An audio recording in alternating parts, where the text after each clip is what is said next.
The night. A stranger hid in a broken car outside his house. Liam Parker had no idea she was about to walk into his ex-wife's wedding and burn every lie he had ever believed about himself. At 32, Liam Parker thought life had run out of places to hurt him. His ex-wife was marrying a man with more money than taste. His 10-year-old daughter was begging him to show up at that wedding, and his small landscaping business was 3 missed payments away from dying in a filing cabinet. He was supposed to walk into that ballroom alone and smile through it. Then a storm rolled in, and he found a stranger curled inside a broken-down car outside his gate. She didn't want pity. She came to change everything. If you love stories about ordinary people who refuse to stay broken, stay with me until the end. Hit that like button, and in the comments tell me what city you're watching from so I can see how far this story has traveled. The rain started just after 7, the kind of rain that didn't knock politely on a roof but slammed it like it had an argument to finish. Liam Parker stood at the kitchen sink with a dish towel over his shoulder, watching the porch light shudder in the wind. Across the yard, the pickup he'd been meaning to wash for 2 weeks was getting a free one. Inside, the dishwasher ticked through a cycle that had started sounding like it wanted to retire. Everything in the house seemed to be holding on by a thread tonight, including him. "Dad, it's on the counter. The invitation. You moved it again." Sophie came around the corner in pajama pants and one of his old flannel shirts, her hair in a knot that looked less like a hairstyle and more like a dare. She was 10, small for her age, with her mother's sharp eyes and a mouth she'd gotten from him, full, pressed flat whenever she was trying not to cry. She wasn't crying now, she was annoyed. That was almost worse. "I didn't move it," Liam said. "I put it under the coffee maker so it would stop staring at me." "That counts as moving it." He wiped his hands and took the envelope out from where he'd wedged it. Thick cream paper, gold foil, the kind of invitation that came with a separate envelope for the reply card and still expected you to be impressed. He tapped the edge of it against the counter and set it down flat. Sophie dragged it toward her with 2 fingers like it was evidence. "You already RSVP'd," she said. "I said yes because you asked me to." "Then it's fine. Stop looking at it like it's going to bite you." "It already did." She looked up at him. The sharpness went out of her face for a second, and she was just his kid again, 10 years old, holding a wedding invitation for her mother's new life. Liam put a hand on top of her head, and she let him, which meant she was more nervous about the whole thing than she wanted him to know. "It's going to be okay, Soph. You have to wear this gray tie."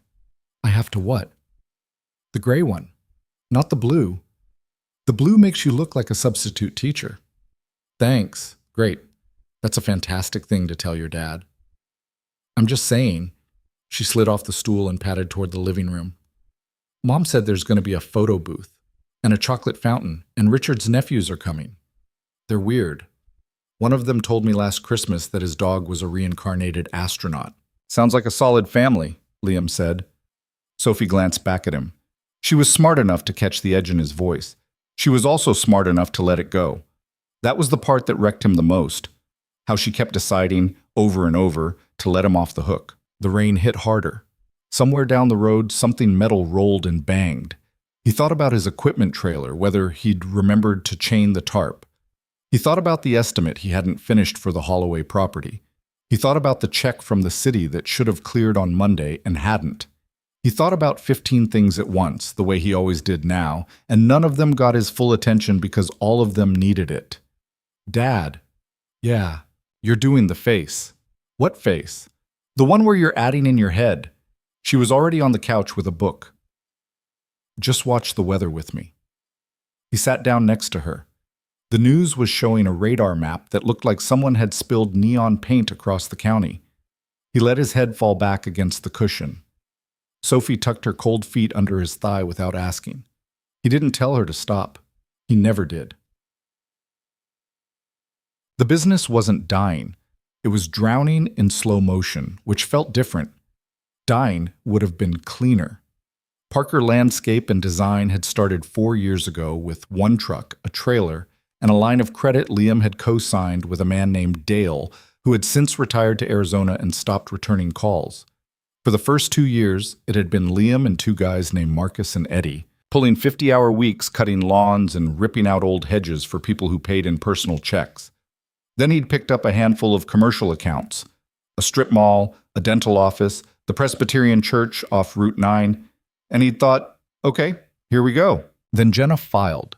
Then the custody agreement. Then the child support formula, which was fair. He knew it was fair, but fair and survivable weren't the same word. Then the truck transmission. Then a winter so warm it killed half his snow removal revenue. Then an employee who walked off a job and took a weed whacker with him. Each thing was small. Each thing was survivable. All of them stacked on top of each other made a ceiling that was getting lower every month. He'd been doing his own book since January because he couldn't afford the bookkeeper anymore. He was bad at books. He knew he was bad at books. Every Sunday night, he sat at the kitchen table with a shoebox of receipts and a laptop that ran hot. And every Sunday night by 10 p.m., he was one glass of bourbon in and muttering at a spreadsheet like it had insulted his mother. Sophie didn't know any of that, not the specifics. She knew things were tight. She knew when he said, "Not this month, baby," she should ask for a library card instead of a bookstore trip. She knew the difference between the kind of tired he got from working and the kind of tired he got from worrying. She was 10. She shouldn't have known the difference. She did. Set. Around 8:30, the power flickered. Once. Twice. Then steadied. "If it goes out, we're doing flashlight shadow puppets," Sophie said without looking up from her book. "You've outgrown flashlight shadow puppets. I'm humoring you. It's a charity event." "Oh, I see. Thank you." She grinned. He almost laughed. Then the phone buzzed on the coffee table, and he looked at it and felt his stomach tighten the way it always did when Jenna's name came up on his screen. He picked it up. "Hey, hi." Her voice was cheerful in the way she used when she was about to ask for something. "Bad time?" "Storm's coming in." "Yeah, it's nuts over here too. Listen, I'm calling about the suit." Liam closed his eyes. "Jenna, I know, but hear me out.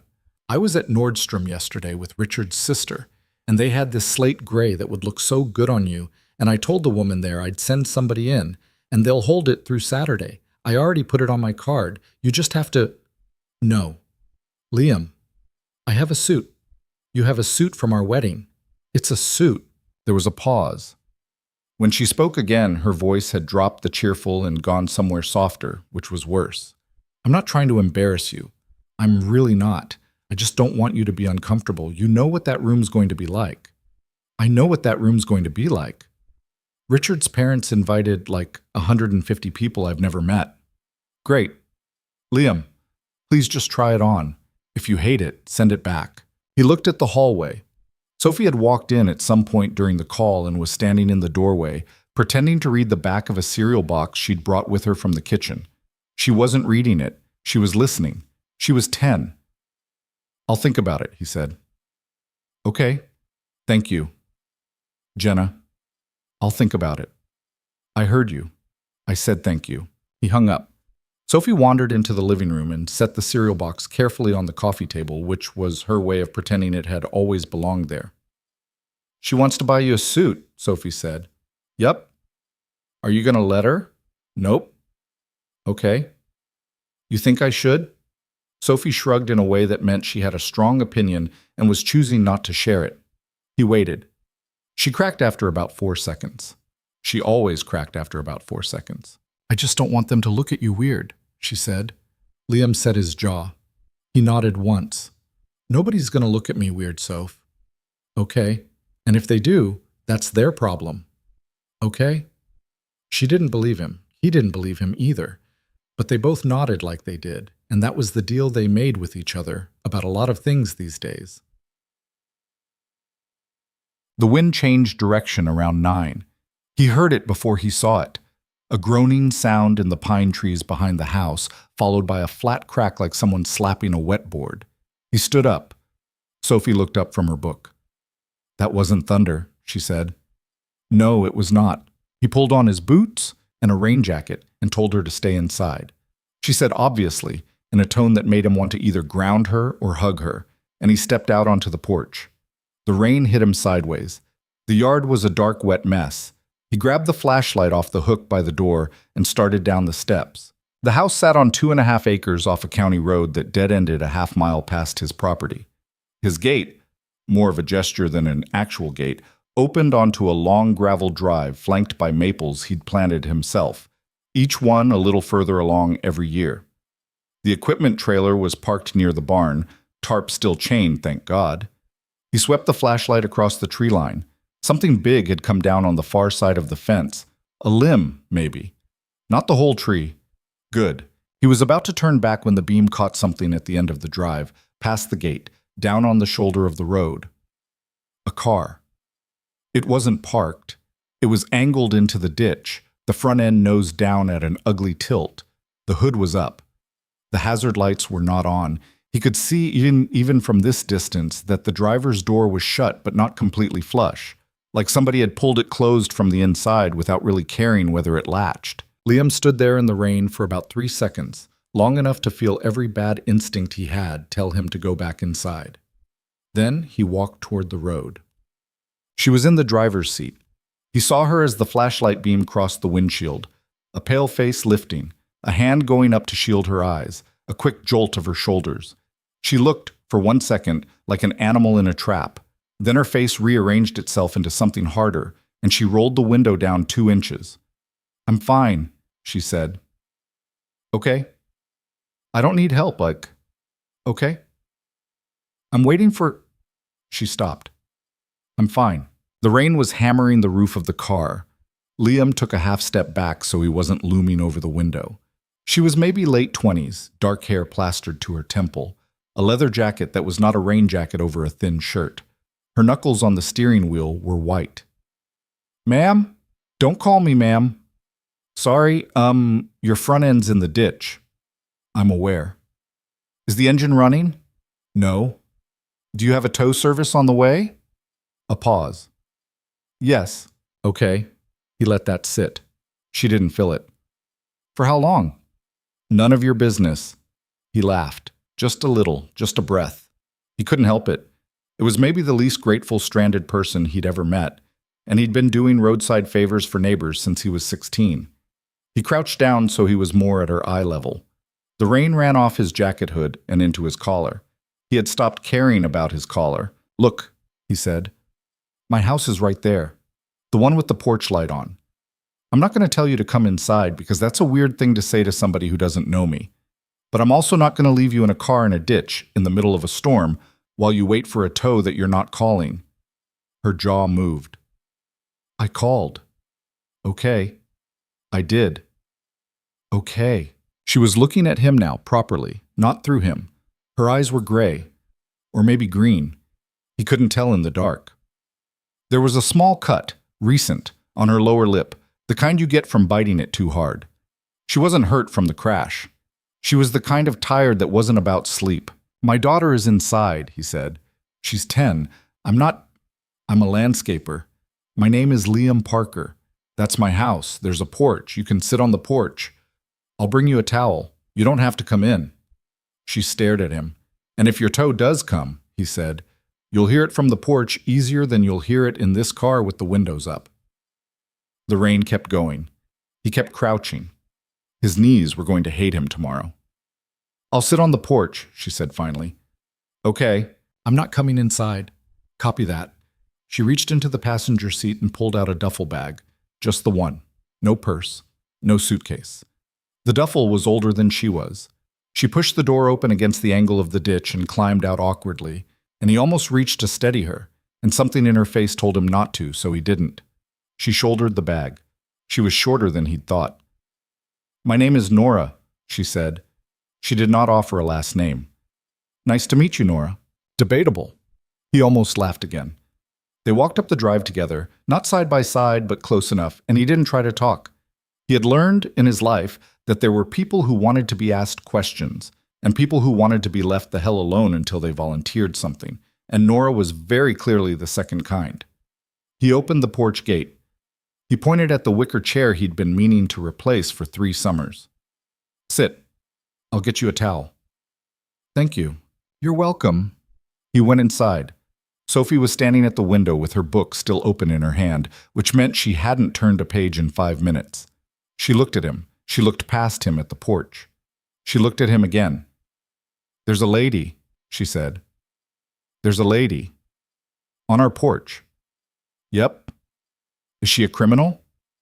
I don't think so. Is she homeless? Sophie. I'm asking in a caring way. Her car broke down. She's waiting for a tow. I'm getting her a towel. Sophie considered this. Can I bring her cocoa? He opened his mouth to say no. Then he looked at his kid, at the careful, serious expression on her face, at the way she was already turning toward the kitchen, like the answer was obviously yes. Yeah, bring her cocoa. Ask her first if she wants it. Don't ask her 20 questions. I don't ask 20 questions. You ask 40. That's slander. He grabbed the fluffiest towel from the linen closet and brought it out to the porch. Nora was sitting very straight in the wicker chair, her duffel at her feet, looking out into the dark like she could see something he couldn't. He handed her the towel. She took it with both hands. Thank you, she said again, quieter this time. Sophie's bringing you cocoa. You don't have to drink it. She just wants to bring you something. A flicker of something went across Nora's face. Not a smile. Something before a smile, like her face was considering whether it remembered how. I'll drink it, she said. Sophie came out with 2 mugs, one for Nora, one for herself, because of course, and sat down on the porch steps like she'd been invited to a tea party. Liam leaned against the railing. The rain was easing off a little, not stopping, just catching its breath. I'm Sophie. Nora. That's a pretty name. It sounds like a movie. Thanks. Your lip is bleeding. Sophie. I'm just saying. Nora touched her lip. She looked at her fingers. I bit it earlier. It's nothing. There's a first aid kit inside. I'm okay. My dad has these little things. They're like cream. They make cuts stop. I'll go. Sophie, what? Liam caught her shoulder as she started to stand. She said she's okay. Sophie sat back down. She cradled her cocoa. Sorry. Don't apologize, Nora said. It's kind of you. Kind of annoying sometimes, Liam said. Dad. Nora did smile then. It was small and closed-lipped and didn't quite reach her eyes, but it was a smile.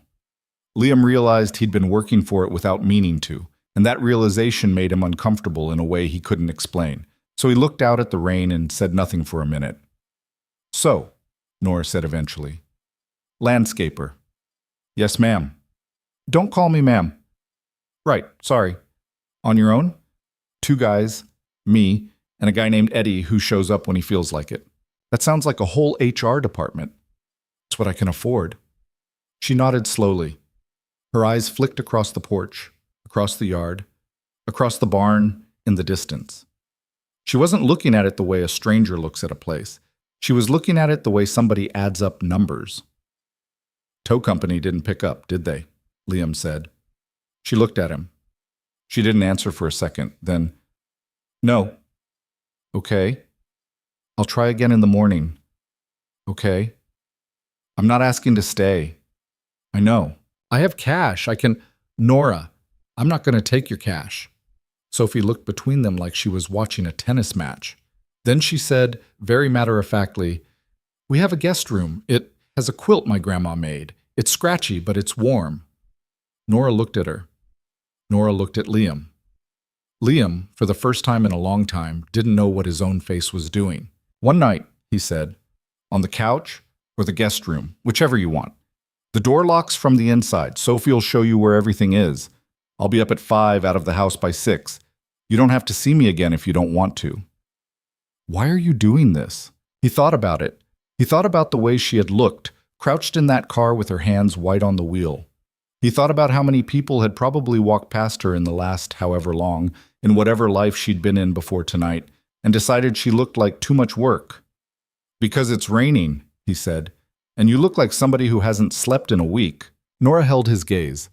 Something in her eyes tightened and then loosened, like she was setting something down that she'd been holding for a while. Guest room, she said. Guest room, he agreed. Sophie said, yes, under her breath, like her team had just scored. He gave up the couch to be closer to the front door because old habits, because a stranger in the house, because he wasn't an idiot. He left his boots by the door. He put his phone face up on the coffee table. He lay there in the dark, listening to the rain soften and stop and then start again. and then soften and stop. And he thought about Jenna's voice on the phone, and about the slate gray suit she wanted him to wear so he wouldn't embarrass her, and about his daughter upstairs who had offered a stranger hot chocolate like hospitality was a reflex, and about the woman in the guest room with the duffel bag and no last name. He fell asleep around 2. He dreamed weirdly about his father. His father had been dead 6 years. In the dream, his father was laying sod, which his father had never done in real life, and he looked up at Liam and said, "You got to cut it cleaner than that, son." And Liam woke up before he could answer. It was 5:04. He got up. But Nora was already into the kitchen. She had made coffee. She was standing at the counter in jeans and a different shirt, her hair pulled back, and she had the sleeves of the shirt pushed up to her elbows. And when he walked in, she turned to face him like she'd been waiting. "I didn't want to go through your things," she said. "I found the coffee. I hope that's okay." "That's okay." "You take milk?" "Black." She poured him a cup and slid it across the counter. He wrapped his hands around it. It was hot. It was strong. It was better than the coffee he made for himself every morning, which annoyed him a little. "Couldn't sleep?" he said. "I slept 4 hours. That's a lot for me." "That's not a lot for anyone." "It's a lot for me." He took a sip. She was watching him, not staring, watching, like she was deciding something. "I want to offer you something," she said. "Okay." "I saw your office." "My what?" "The room off the hallway. The door was open. I wasn't snooping. I was looking for the bathroom at 2 a.m. And I saw it." He rubbed his face. "That's not an office. That's a room where paperwork goes to die." "That's what I thought too." He set down his mug. "You've got 6 months of receipts unsorted in a shoebox on a desk," Nora said.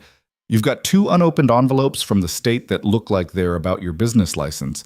You've got what I think is a quote book open to September. It's March. It's April. Which makes it worse." He looked at her. "I can fix it," she said. "I don't want your money. I want a place to stay. 2 weeks.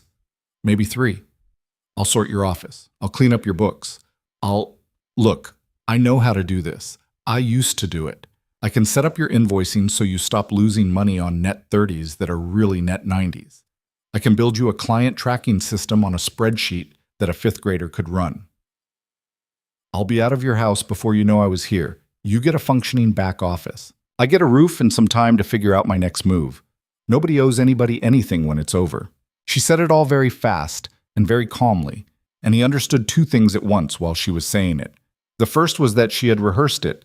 The second was that she had rehearsed it because she was terrified he'd say no. "You used to do this where?" he said. She didn't answer. "Nora." "That part isn't part of the deal." "Okay." He thought about it. He thought about it for maybe 15 seconds. He thought about the shoebox. He thought about the envelopes from the state. He thought about the bookkeeper he couldn't afford. He thought about what Sophie would say. He already knew what Sophie would say.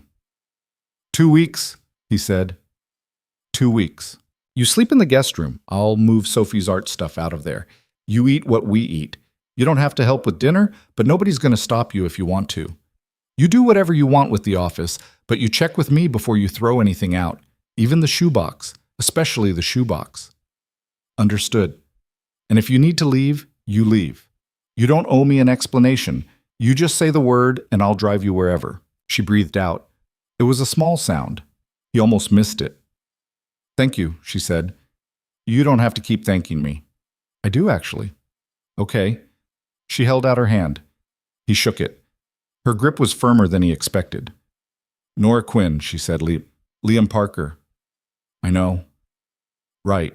They stood there for a second, and then Sophie thumped down the stairs in mismatched socks and announced that she smelled coffee, and the morning started, the way mornings do when the world has quietly shifted under you in the night and hasn't told you yet.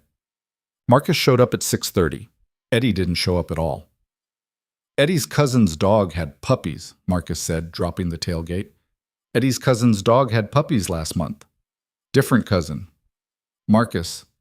I'm just reporting the news. Marcus was 42, built like a refrigerator, and had the patience of a man who had raised 3 kids and outlived 2 marriages.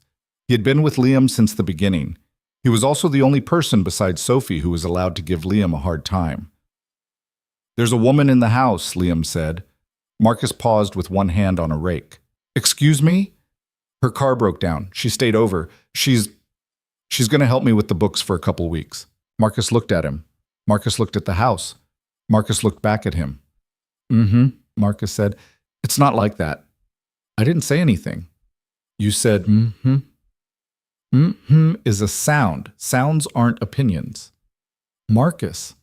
"I'm getting in the truck. I'm going to start the truck.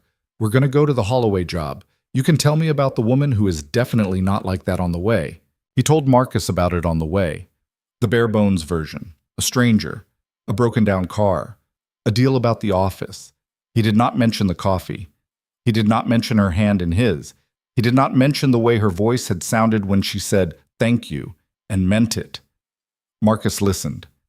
At a stoplight, he rubbed his beard with one hand and said, "You know what you're doing." "I know what I'm doing."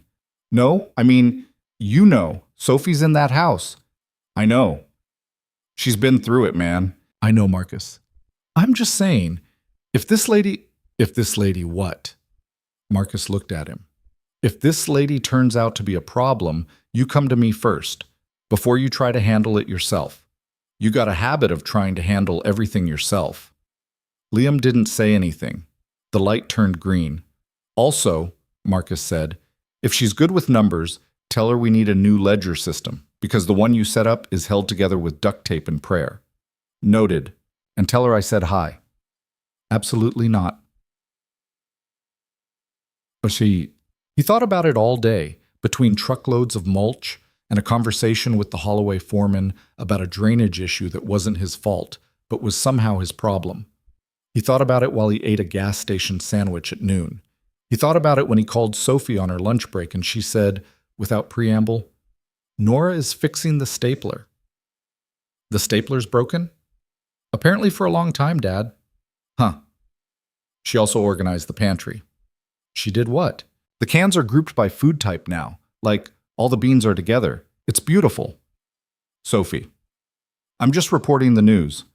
He pulled into his own driveway at 6:45, exhausted in the particular way he got exhausted when he hadn't stopped thinking all day. The porch light was on. The kitchen light was on. The office light, which had been off for months, was on. He walked inside. He smelled garlic. He smelled onions. He smelled something he couldn't name, something that involved butter and herbs, and did not come out of a box. Sophie was at the kitchen table doing homework. She looked up and said, "Nora made dinner." "Nora made dinner." "She said it was the least she could do. I said you would say that wasn't necessary. She said she knew, and that's why she was doing it anyway." He set his keys down. He walked down the hallway. The office door was open. Nora was sitting at the desk lamp on, the shoebox empty. 3 stacks of paper fanned out across the surface in some system he didn't yet understand. She looked up. "Don't yell at me," she said. "I'm not going to yell at you. You have 3 unpaid invoices from the Parks Department that are about to expire. I called. They extended. You have a vendor who's been overbilling you by 12% on topsoil for what looks like 2 years. I called them too. They're refunding you. You have a piece of mail from an insurance company that is, I am almost certain, a check. I didn't open it."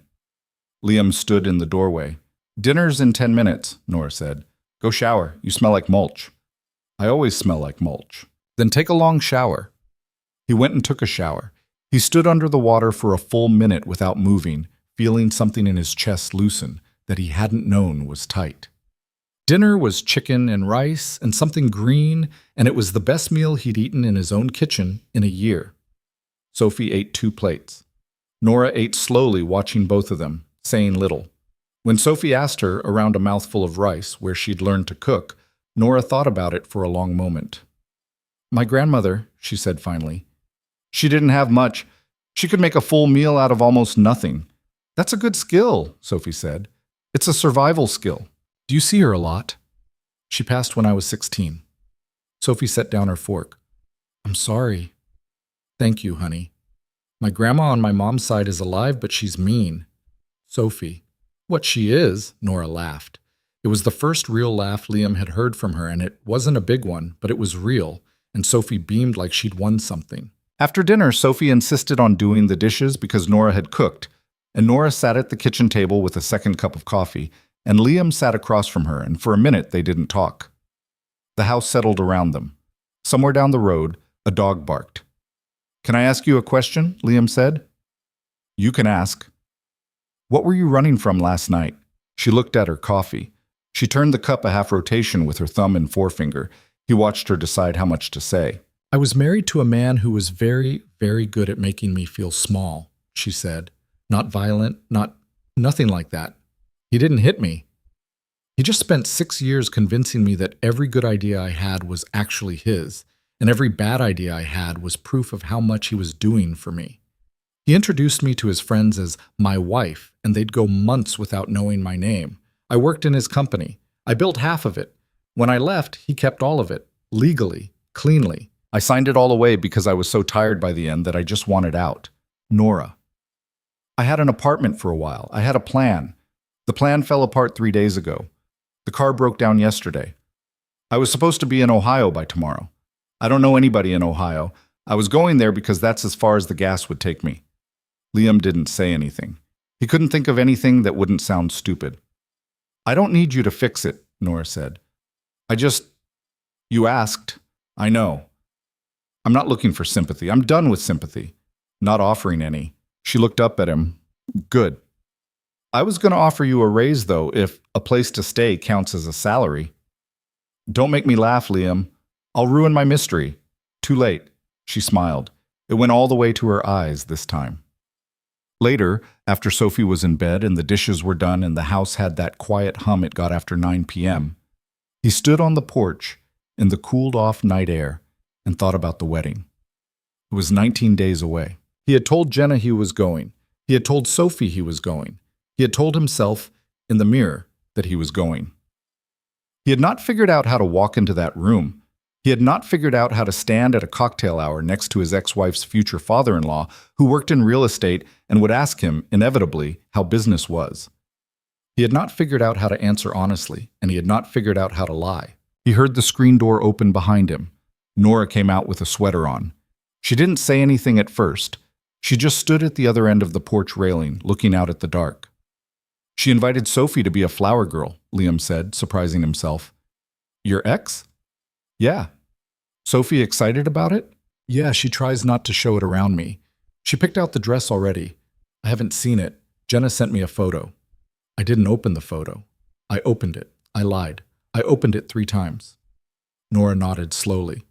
"I agreed to go because Sophie wants me there," he said. "I don't want to go." "Okay." "I don't know how to walk into that room." "Okay." She didn't tell him he'd be fine. She didn't tell him he was stronger than he knew. She didn't tell him anything. She just stood there with him in the dark, and after a minute she said, "You don't have to figure it out tonight." "No?" "No.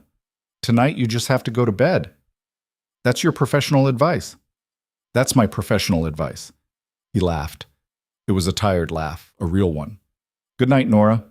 "Good night, Liam." She went inside. He stood out there a while longer, listening to the wind in the maples he had planted with his own hands, feeling for the first time in a long time like the house behind him was not just holding his life together with duct tape and prayer. It was holding something new. He didn't have a name for it yet. He wasn't going to force one. He went inside. He locked the door. He turned off the porch light. Upstairs, down the hall from his daughter's room, under a scratchy quilt his mother had made 30 years ago, a stranger he had found in the rain was already asleep, and for the first time in 472 nights, Liam Parker did not lie awake doing math in his head. He slept. Outside, the rain started again, lighter now, the kind that didn't argue with anything. It fell on the maples and the drive and the equipment trailer and the broken-down car still tilted in the ditch at the end of the road. And the night went on without asking anyone's permission, and in the morning everything would look a little different, although none of them knew yet how much. Morning came in slow and gray, the kind of morning where the sky couldn't decide if it wanted to keep raining or just stand there looking guilty about last night. Liam was up before the alarm, the way he always was, his body wired to dawn the way other people were wired to coffee. He pulled on jeans and a flannel and went down the stairs quiet, out of habit, because Sophie slept like she was being paid for it, and he never wanted to be the reason she woke up a minute earlier than she had to. The kitchen light was on. He stopped at the bottom of the stairs. For one foolish half-second, he thought he'd left it on himself. Then he heard the soft scrape of a chair on tile, and he remembered. The woman in the guest room, who was apparently not in the guest room anymore. Nora was at the kitchen table with a legal pad, 3 pens, and a laptop that wasn't his. The laptop was older than hers probably should have been, the kind with a sticker peeled off the lid leaving a rectangle of stickier plastic underneath. She was in yesterday's jeans and a different shirt, her hair pulled back, and she looked like she'd been awake for a while. "Morning," she said without looking up. "You slept, what, an hour?"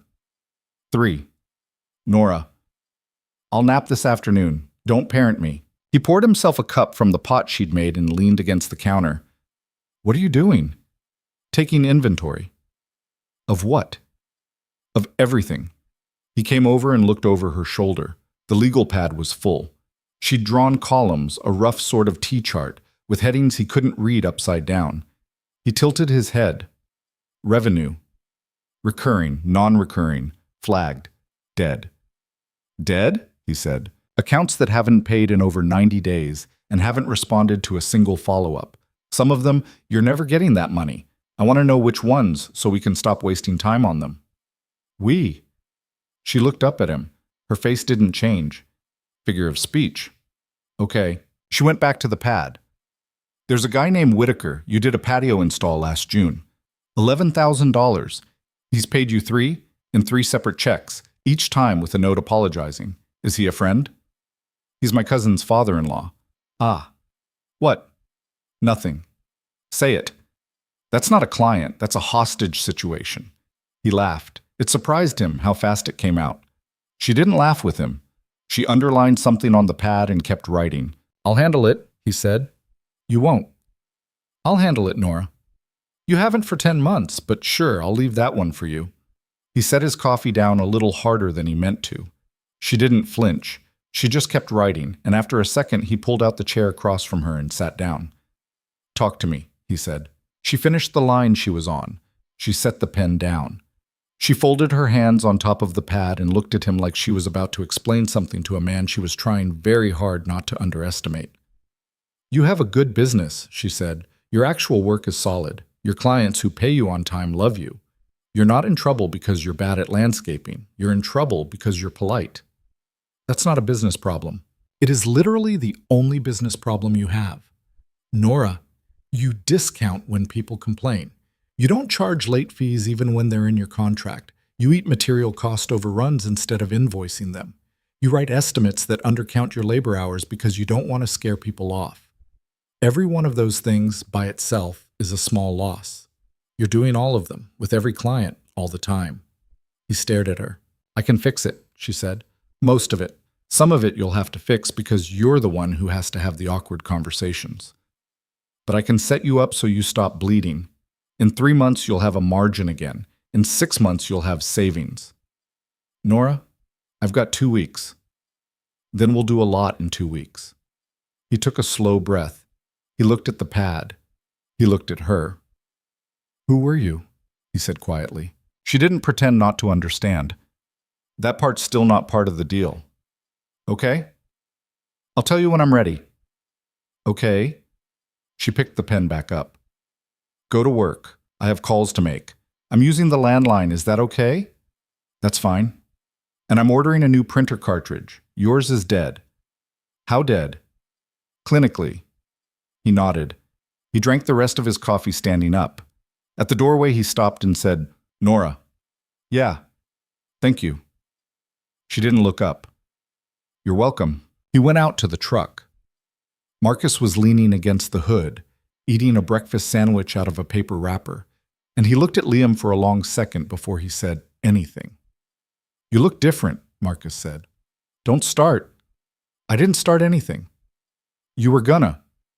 "I was gonna eat my sandwich." They got in the truck. Liam pulled out onto the county road, and he glanced in the rear view at the ditch where Nora's car had been. The car was gone. He hadn't heard a tow.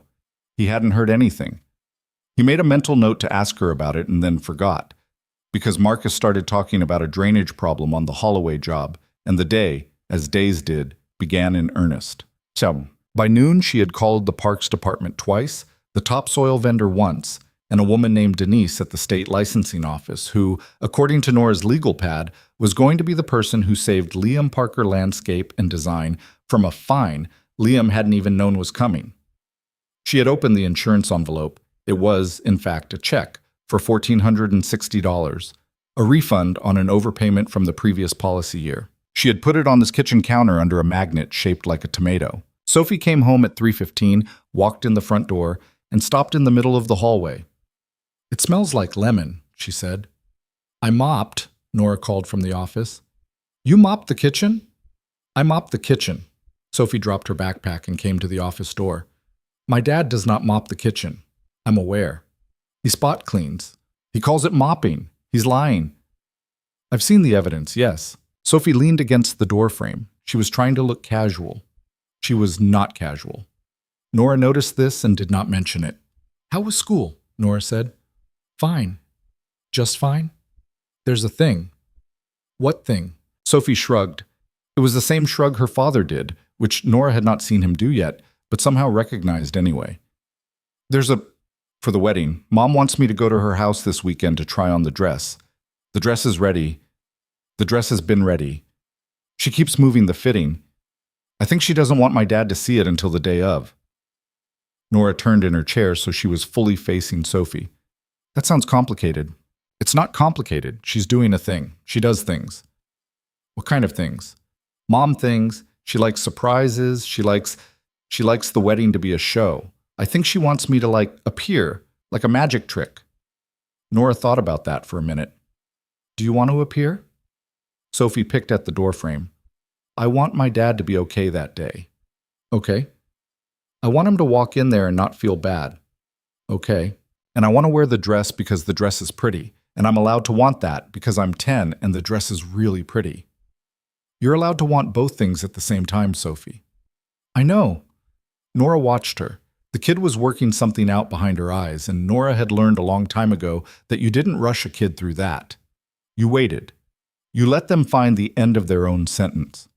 "Can I ask you something?" Sophie said finally. "Of course." "Do you think my dad's going to be okay?" Nora held the question for a second. She didn't want to lie, and she didn't want to promise something that wasn't hers to promise. "I think your dad is stronger than he thinks he is," she said, "and I think he has you, which means he's already winning at the only thing that matters." Sophie looked at her for a long moment. Then she nodded, once, like a contract had been signed. "Okay," Sophie said. "I'm going to go do homework. Then can you help me with the science one?" "Yes." "It's about ecosystems. It's boring." "Ecosystems are not boring. Ecosystems are the only reason we're alive." "That's what my dad says." "Your dad's right." Sophie left.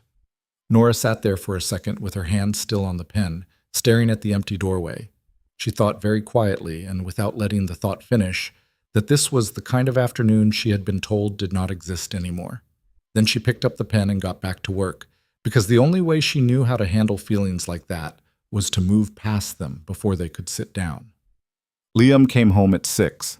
The truck rattled into the drive, the headlights sweeping once across the kitchen window, and Nora heard Sophie yell "Dad's home" from the living room like it was an event.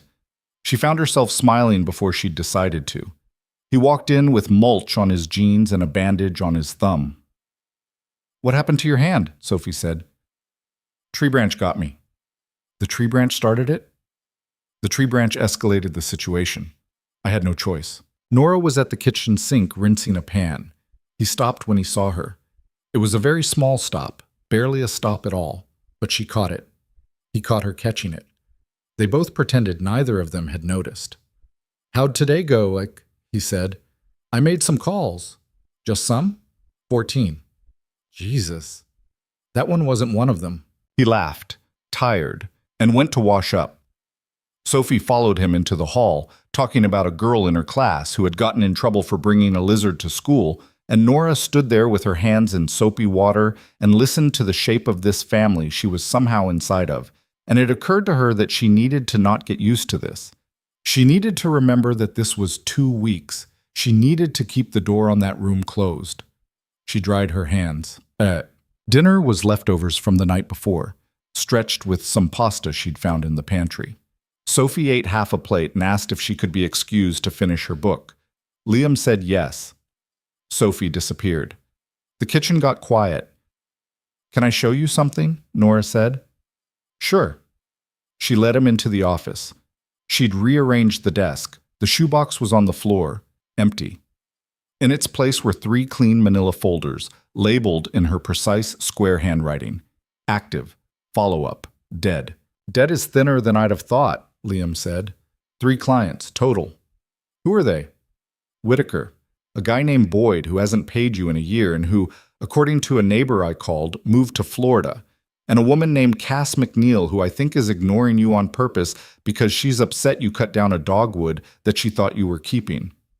"That dogwood was dead, Nora." "I know. I read your notes. I also read her email. She doesn't care that it was dead. She cared that it was hers." "Huh. So you have a choice with Cass. You can write her off, or you can plan her a new one on your dime and turn her back into a client. Your call." "What would you do?" "I'd plant the dogwood." "Why?" "Because she has a big yard and a rich friend group, and she'll recommend you to 3 people before Christmas if you make it right. The dogwood is maybe $90 wholesale. The referral is worth $5,000. Liam stared at her.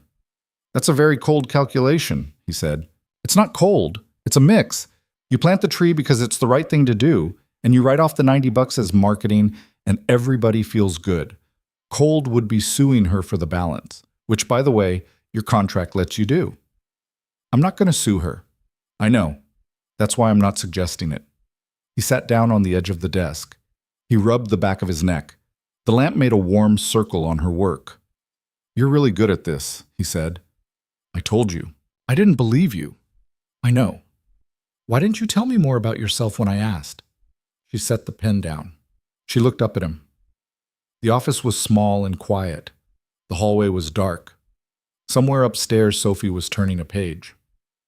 "Because the last time I told a man everything about me," Nora said, "he used all of it. And I swore to myself I wouldn't do that again until I was ready to do it on my own terms." Liam didn't answer right away. He nodded slowly. He looked at the folders. He looked at the check under the tomato magnet on the kitchen counter, visible through the open door. He looked back at her. "You can take all the time you want," he said. "Thank you. But for what it's worth, I'm not him. I know that too. Okay?" She turned the pen between her fingers. "Liam." "Yeah. There's something else." "Hit me." "The estimate you left in the printer tray, the one for the community park thing." He frowned. "The thing off Morrow Road?" "Yeah." "That's a pipe dream. The city's not going to hand me a job like that." "Why not?" "Because it's a $130,000 project with 3 competing bids, and 2 of the bids are from outfits twice my size." "So what?" "So what?" "What makes your bid worse?" "My bid's not worse. My bid's better." "Okay." "They're not going to pick me, Nora." "Why not?" "Because they don't know me." "So let's make them know you." He looked at her for a long time. There was something in his face. Not skepticism, exactly. More like a muscle he hadn't used in a while, trying to remember how to flex. "You don't know what a city bid process is like," he said. "Actually, I do." "How?" "Because in my past life I ran contracts bigger than this one." "How much bigger?" "Not part of the deal, Liam." He laughed, a little. "But I'll help you," she said. "Let me redo the presentation. You've got 4 weeks before submissions close. Give me 3 days. If you hate it, throw it out." "Okay?" "Okay?" "Okay?" She picked up the pen again. He stood up to leave. At the door he stopped. "Nora." "Yeah." "I saw the cars gone. The tow came at 11 last night. You were asleep." "You paid for it?" "I paid for it." "With what?" "That," she said, "is not part of the deal either." He let it go. He went to bed. He didn't fall asleep for a long time. He listened instead to the sound of the pen moving against the legal pad through the wall, steady as a second heartbeat, until eventually it stopped, and he heard her cross to the guest room, and the door clicked closed, and the house was quiet again.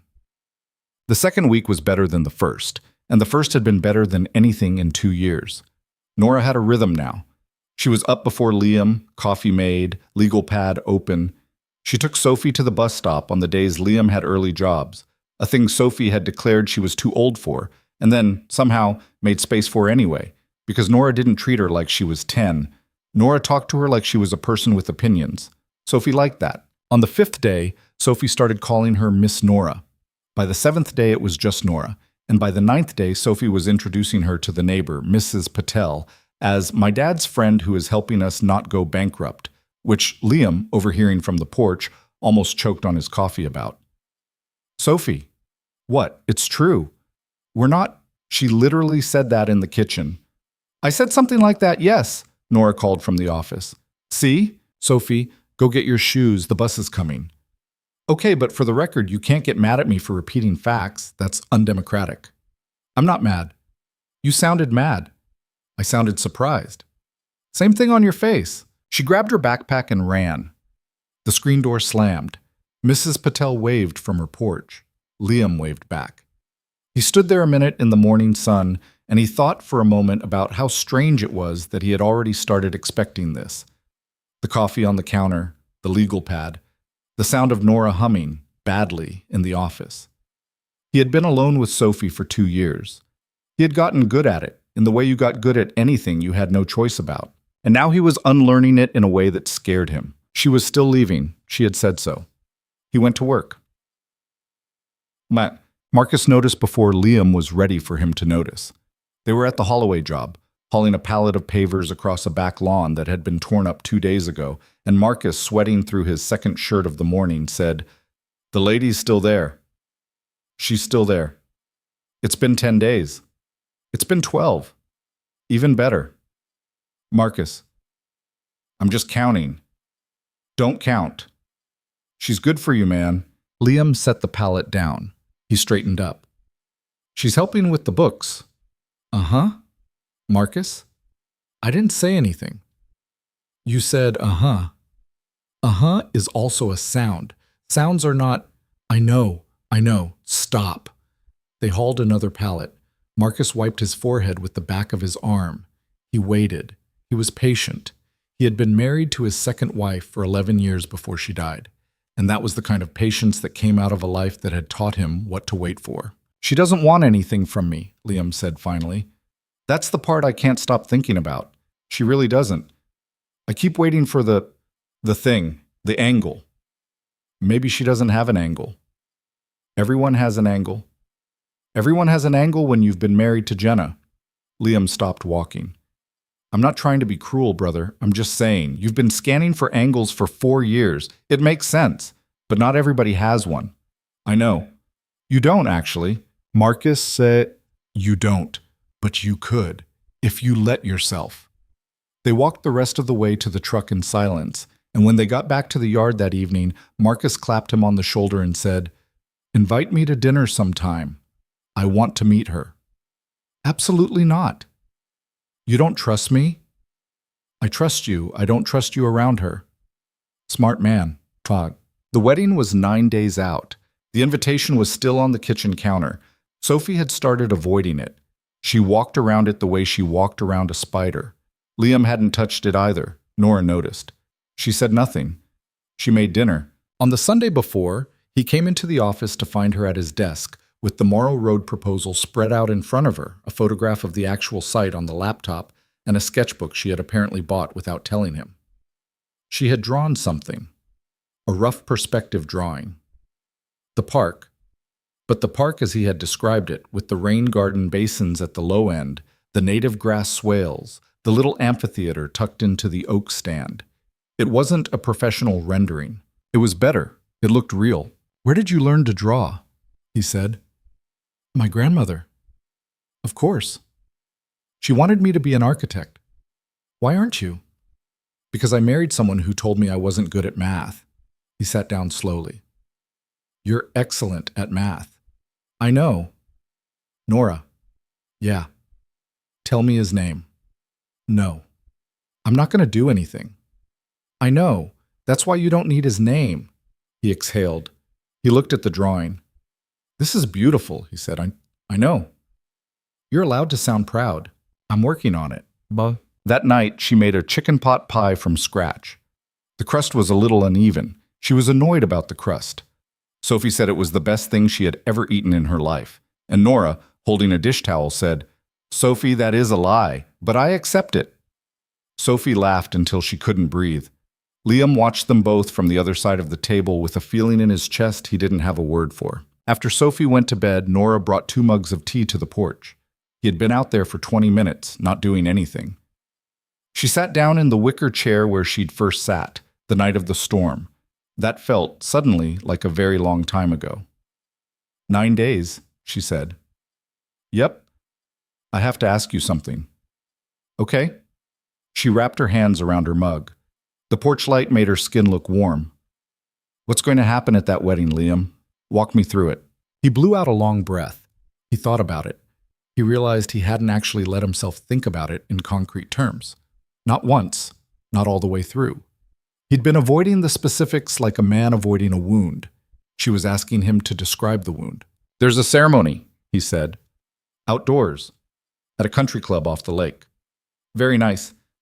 Very, Jenna's dad is a contractor. He's done all right. Richard's family is money. Old money. 2 generations back at least. The reception is inside. There's a sit-down dinner, assigned seats. I'll be at a table with somebody she picked because she thinks I'll get along with them. I won't. I'll smile. Who talks to you? Richard's father. He'll ask about business. I'll lie. Richard's mother. She'll ask about Sophie. I won't lie, because Sophie's the one real thing I've got, and I don't lie about her. Jenna's sister, Karen. She'll be polite. She always was. And then there's a speech portion, and then there's dancing, and then Sophie comes home with me, and I drive 2 hours in the dark, and I don't speak for any of them, and I get in bed, and it's over. Okay. Okay? You're going alone. I'm going alone. Why? He looked at her. He didn't answer. Liam. Because I don't have anyone to bring. Okay? And because if I bring someone, it looks like I'm trying to prove something, and I'm not trying to prove anything. I'm just trying to survive the night. That is an absolute lie, by the way. He laughed, startled. Which part? The not trying to prove something part. You are 100% trying to prove something. To yourself. And you think if you prove it by showing up alone, you've really proved it, but you haven't. You've just gone through it alone. Going through something alone doesn't make you stronger, Liam. It makes you more tired. He stared at her. Take me, she said. His stomach dropped. Nora, not like that, not as... I'm not suggesting anything. You take me as a friend, as someone who has your back, as someone who can make sure that when Richard's father asks about business, you don't have to lie because I'll already have told the story better than you would. You want to go to my ex-wife's wedding. I want you to not walk into that room feeling like the punchline. Nora, you don't owe me this. I'm not offering it because I owe you. Then why? She was quiet for a long second. She looked down at the tea in her hands. The steam was gone. It was the same gray as her eyes in this light. Because for the last 11 days, she said, you and your daughter have treated me like a person. And I have not been treated like a person, by anyone, in longer than I want to admit. And I would like to go into a room full of people who think they are better than you are. And I would like, just once, to stand next to a man who is not asking me to make him look good. And I would like to watch them find out that they had you wrong. He couldn't speak. He couldn't look at her for a second. When he could, he said, you don't have a dress. That is the least of our problems. I don't have a suit that fits. Noted. I don't have money for a suit. I do. Nora. I do. I have enough. I've been careful. I've been planning for a next move, and the next move got postponed. Let me spend some of it on this. That's not... Liam, let me give you something, please. You've given me 12 days of being somebody again. Let me buy a suit. He looked at her a long time. Something in his chest was opening, and he didn't know how to stop it. Okay, he said. Okay? Okay. She let out a breath he hadn't known she was holding. Good. I can't believe I'm agreeing to this. You're not. You agreed 30 seconds ago. You're just catching up to the agreement. Sophie's going to lose her mind. Sophie is going to be fine. Sophie is smarter than both of us, and she has wanted this since approximately day 3. Day 3? Day 2.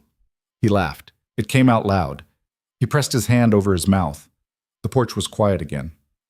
One condition, he said. Name it. You don't go in there as a piece of my strategy. You go in there as you, whoever you are, whoever you're done being, whoever you're becoming. I'm not bringing a prop. I'm bringing a person. If you don't want the room to know your name by the end of the night, you don't have to say it. But you don't make yourself smaller for anyone in there. Not for me, not for Jenna, not for Richard's mother, not for anyone. Her eyes got very bright for just a second. She blinked it off fast. Deal, she said. Deal. They shook on it. Her hand was steadier than the first time. Chol. The next morning, Sophie came down for breakfast, looked at the two adults in her kitchen, looked at the way they were not quite looking at each other, and said, "Something happened." "Nothing happened," Liam said. "Something happened. Nora's coming to the wedding with us." Sophie dropped her cereal spoon into the bowl. It clattered. She stared at Liam. She stared at Nora. She stared at Liam again. "Oh my God," Sophie said. "Sophie, don't make it weird. It's already weird. You made it weird. I'm just pointing at the weirdness." "Eat your cereal." Nora. "Yes, honey. You need a dress. I know. I know a place." "You do not know a place. You are 10. "I have Instagram, Dad." Nora laughed. Liam shook his head. Sophie was already typing into an imaginary phone in the air, narrating a shopping trip that hadn't happened yet. The kitchen, for the second time in 2 weeks, sounded nothing like the kitchen he had lived in for 2 years. It sounded full. Well, they went on a Saturday. The town over had a small commercial strip, 2 dress shops, a tailor, a men's store that had been there since before Liam was born. Nora drove. She insisted. She said she hadn't driven a car she liked in 6 months, and she wanted the chance. The car was Liam's truck, which was not a car anybody liked, but she drove it anyway, one hand on the wheel and the other on the gear shift, because she could also drive stick, which Liam filed away under things that are going to keep surprising me. Sophie sat between them in the middle seat, narrating the drive. A cow, a silo, a barn painted with an ad for a carpet store that had closed in 1998. She knew the history of the carpet store because she had asked about it the first time she saw the barn. She was the kind of kid who asked. At the dress shop, Nora tried on 6 things and hated 5 of them. The 6th was simple. Dark green, not showy, a cut that skimmed her without clinging to her. When she came out of the fitting room, Sophie, sitting on the bench, said, without any ceremony, "Oh." Nora looked at herself in the mirror. Her face did something Liam hadn't seen before. Not quite a smile. More like recognition. "That one," Sophie said. "That one," Liam said. Nora didn't say anything. She just nodded at her own reflection, like she had finally been reintroduced to somebody she used to know. The men's store, Liam told her, was going to be a problem. "It's a problem because I look ridiculous in suits," he said, "and the guy who runs this place is going to try to sell me something I don't need. Leave him to me. Nora, leave him to me." The guy who ran the place was named Paul. Paul had sold Liam 2 suits in his life. Paul greeted him by name, looked at Nora, looked at Sophie, looked at Liam again with the expression of a man who had just noticed the floor shifting under him and said, "What are we doing today?" "Charcoal," Nora said. 2-button, notch lapel, slim but not tight. White shirt, no pattern. A tie that isn't navy." "A tie that isn't navy," Paul repeated. "Burgundy? Or a dark green with a small texture, nothing printed. And the shoes he's going to wear, I'm going to see first, and if they're brown, we're going to go next door." "Okay then." "Liam, go change." Liam changed. He came out. Paul measured him. Paul's face did a thing. Paul was a man who had seen, in his shop, a number of men try to prove things at weddings with suits that were too expensive for their bodies. Paul could tell when someone was buying for the right reason. He didn't say anything. He just adjusted the shoulders, pinned the sleeve, and said, "We can have this ready Thursday." "Thursday's fine," Nora said. Liam looked at himself in the 3-way mirror. He didn't recognize the man looking back at him for a second. Not because the man looked different, because the man looked steady. He hadn't looked steady in a mirror in a long time. Sophie from the bench said, "Dad?" "Yeah." "You look like a dad from a movie." "What kind of movie?" A good one. He swallowed. He nodded.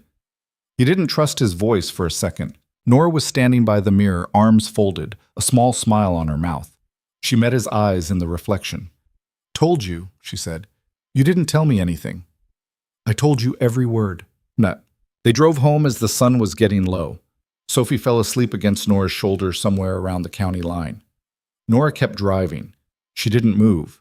She didn't shift Sophie off of her. She adjusted the wheel one-handed and kept going. Liam looked at them, both of them. The way his daughter was tucked under the arm of a woman who, 2.5 weeks ago, had been a stranger in a ditch. The way that woman's face had softened, a little, in a way he hadn't seen yet. The way the truck ate up the miles in the gold light. He wanted to say something. He couldn't figure out what. "You're staring," Nora said quietly, eyes on the road. "I know." "Don't make it weird, Parker." "Sophie's rubbing off on you." "Clearly." They drove the rest of the way without talking. It was the best quiet he had known in a long time. The house, when they pulled up, looked different. He couldn't have said how. Same porch, same paint job he kept meaning to redo. Same maples. But something about coming up that drive with 2 people in the truck instead of 1 made the whole thing sit differently against the sky. He carried Sophie inside. She murmured something and burrowed against his shoulder and was asleep again before he got her up the stairs. He tucked her in, pulled the quilt up, turned off her lamp. When he came back down, Nora was at the kitchen table, unwrapping the dress from its garment bag to hang it. She looked up. "Hey," she said. "Hey. It's a lot of dress. It's a beautiful dress. It's a lot of things." He leaned against the counter. The light in the kitchen was low. The house was quiet. He could hear the clock in the living room. He could hear the soft tick of the heat coming on. "I've been thinking," he said. Dangerous. "I've been thinking about what I'm going to say when we walk in." "Don't plan it." "No?" "No. Planning a line is the fastest way to say the wrong line. Walk in, keep your hand on the small of my back. Don't grip. Just there. Look at whoever looks at you first. Say the first true thing that comes out of your mouth. Then let me work." "Let you work?" "I've been in rooms like this before, Liam. I'm starting to get that." She hung the dress on the back of the door. She stood back and looked at it. She took a small, steadying breath. "I haven't been somebody in a room in a long time," she said quietly. I want you to know that. I don't know if I'm as good as I was. I might not be. Nora, I'm just saying, you're going to be fine. I know. You're not going to be fine. You're going to be great. You don't know that." "I do, actually." She turned and looked at him. He was still by the counter. The kitchen, at this hour, at this light, felt like the smallest and safest room in the world. "Okay," she said. "Okay. Good night, Liam." "Good night, Nora." She went upstairs. He stood in the kitchen a minute longer, looking at the dress on the door. Then he turned out the light and went to bed himself. He slept hard. He dreamed of nothing he could remember. In the morning there would be 8 days left and 100 small things to do, and a woman who had walked into his life out of a storm and was already, without announcing it, rebuilding the parts of it he had almost given up on. He wasn't thinking about any of that yet. He was just sleeping. For the first time in a long time, he was just sleeping, and the house around him was holding him and his daughter and the stranger in the guest room, all 3, like it had been waiting to be this full. Outside, the maples moved a little in a wind that was coming from somewhere new. The porch light was off.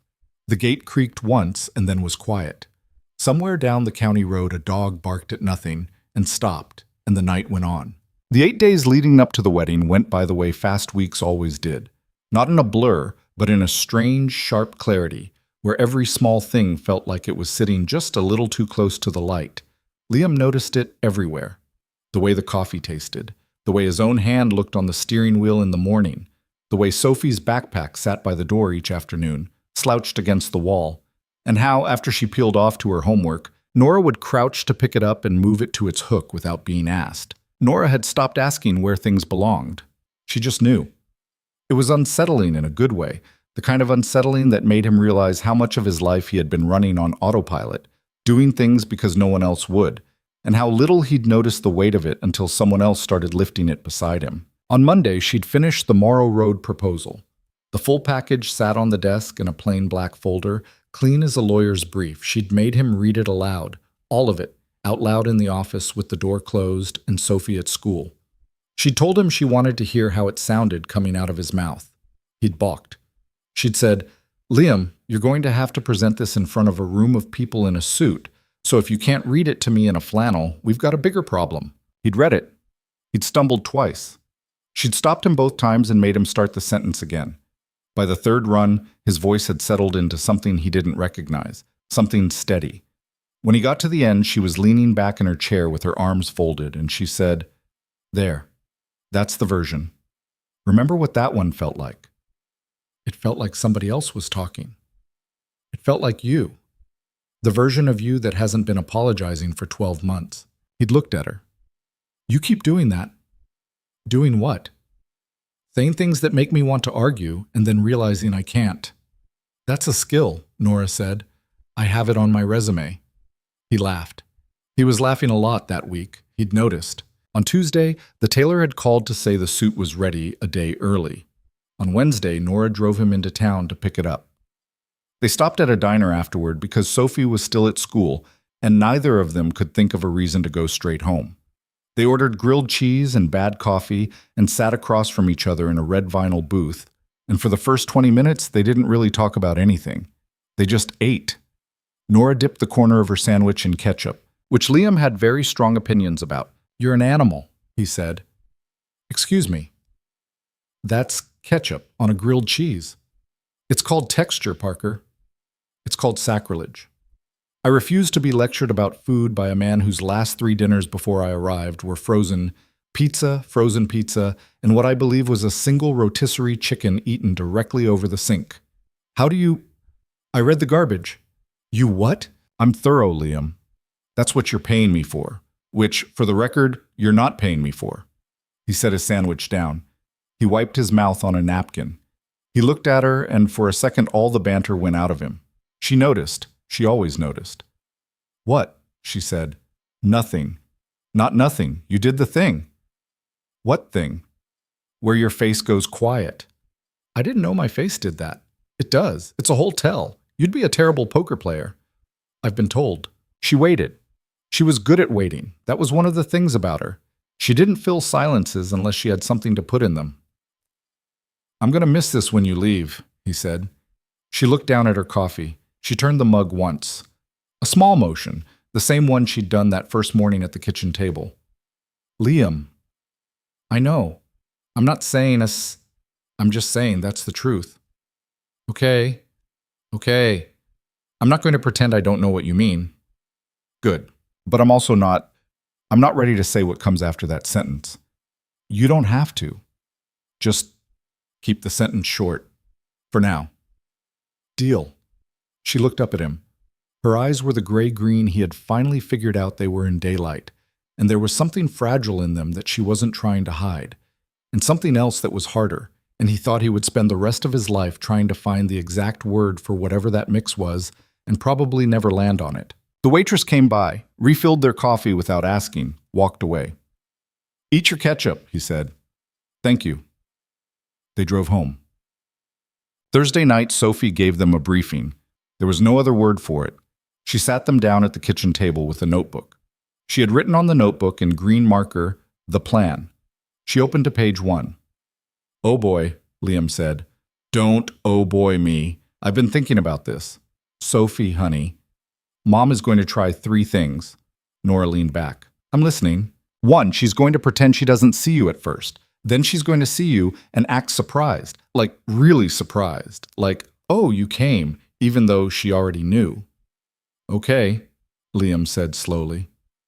2, at some point she's going to come over and say something sweet, but the sweet thing is also a poke. Like, "I'm so glad you made it. I know it was a big drive for you," because she's putting the drive in your face. "You got all this from observation. I have been in her house every other weekend for 2 years, Dad. I have observed a lot." Nora was trying not to smile. She was losing. 3, Sophie said, she's going to introduce you to someone who is supposed to make you feel bad. Probably Richard's dad. Maybe Richard's brother. They work in money. I don't know what kind, but they work in it. Commercial real estate, Liam said faintly. Right, and they're going to ask you how business is. Nora's head came up. How do you know that? Because they asked me at Christmas. Richard's brother asked me how my dad's business was. I'm 10. Why is an adult man asking a 10-year-old about her dad's business? It's because he wanted to see what I'd say. What did you say? Liam said. I said you were doing great because you are. Sophie. What? He couldn't speak for a second. He looked at Nora. Nora's face was very, very still. What did he say back? Nora asked. He said, That's nice, honey. And then he walked away. Sophie, Liam said, you never told me that. I didn't want to make you feel bad. He dragged both hands down his face. Nora quietly said, Okay. Sophie, listen to me. Look at me. Sophie looked. You did the right thing. You defended your dad. You don't ever have to protect him from what people say about him. That's not your job. But what you said was true, and you said it in the moment, and that's a real skill. But I want you to promise me something. Okay? When anyone asks you a question like that again, about your dad, about his work, about anything that's his, you tell me or you tell him. You don't carry it alone. You're allowed to be 10, Sophie. You're allowed to just be 10 at that wedding. You don't have to do anything. We've got the rest of it. Sophie's mouth did the thing it did when she was trying not to cry. It held, it trembled, it held. Okay, she said. Good. Page 2 is what you wear. Sophie, just hear me out. She turned the page. On the next page, in the same green marker, she had drawn stick figures of the three of them. Liam in a suit, Nora in the green dress, Sophie herself in a thing with ruffles. Underneath, in careful block letters, she had written, We are a team. Nora put her hand over her mouth. Liam said, Soph? That's the whole plan. I just wanted you to know. She closed the notebook. She stood up. She said, I'm going to go watch TV because I have emotions and I don't want to look at you two right now. And she walked out of the kitchen with the dignity of a much older person. And the moment she was around the corner, Nora let out a breath that was half a laugh and half something else. Your kid is going to run a country someday, she said. My kid is going to run several. Liam, yeah. I'm not going to let her down. I know. I mean it. I know, Nora. He reached across the table. He put his hand over hers. She looked at his hand. She didn't pull hers away. She didn't turn it palm up either, which he thought later was a very Nora thing to do. Not giving him more than he had asked for, but not taking back what he had. They sat like that for a minute. Then she slid her hand out from under his gently and picked up her coffee and said, Let's go over the guest list one more time. I want to know every name before we walk in there. You're going to memorize the guest list. I'm going to memorize the guest list. Nora. What? That's terrifying. Good. Bus. The wedding was Saturday at 4. Friday night, Liam couldn't sleep. He lay in bed and stared at the ceiling and went over the plan. Nora's plan, really. Arrive 15 minutes before ceremony. Let Jenna see them on arrival, not at the altar. During the reception, take small bites but don't skip food. Low blood sugar made people snappy. Don't drink more than one glass before the toast. Don't sit with your back to the room. Small talk is a tool, not a punishment. The line he'd been circling for days was in there too. Walk in, say the first true thing. He didn't know what the first true thing was going to be. He told himself he'd find out. He got up at 2 a.m. for water. The hall light was on low. Nora was sitting on the top of the stairs, in pajamas he hadn't seen before, her hair loose, her arms wrapped around her knees. Can't sleep either, she said. Nope. Sit. He sat. They didn't say anything for a while. The house was completely quiet. Sophie was asleep. The furnace hummed. Somewhere outside, an owl made a sound you could only hear after 1 a.m. I was thinking about him, Nora said. Your ex. Yeah. It's stupid. I haven't thought about him in weeks. Literally, not once. And then tonight I'm lying in bed and I realize tomorrow I'm going to walk into a room of people who don't know me, with a man who isn't him, and I'm going to be, I don't know, visible. And something in me panicked, like I was going to get in trouble for it. For being visible. Yeah. Nora. I know how that sounds. It doesn't sound any particular way. It just sounds true. She rested her chin on her knees.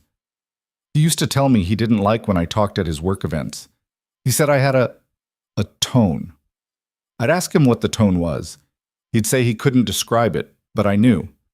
For a long time, I believed him that there was a tone. I spent a lot of energy trying to talk without it.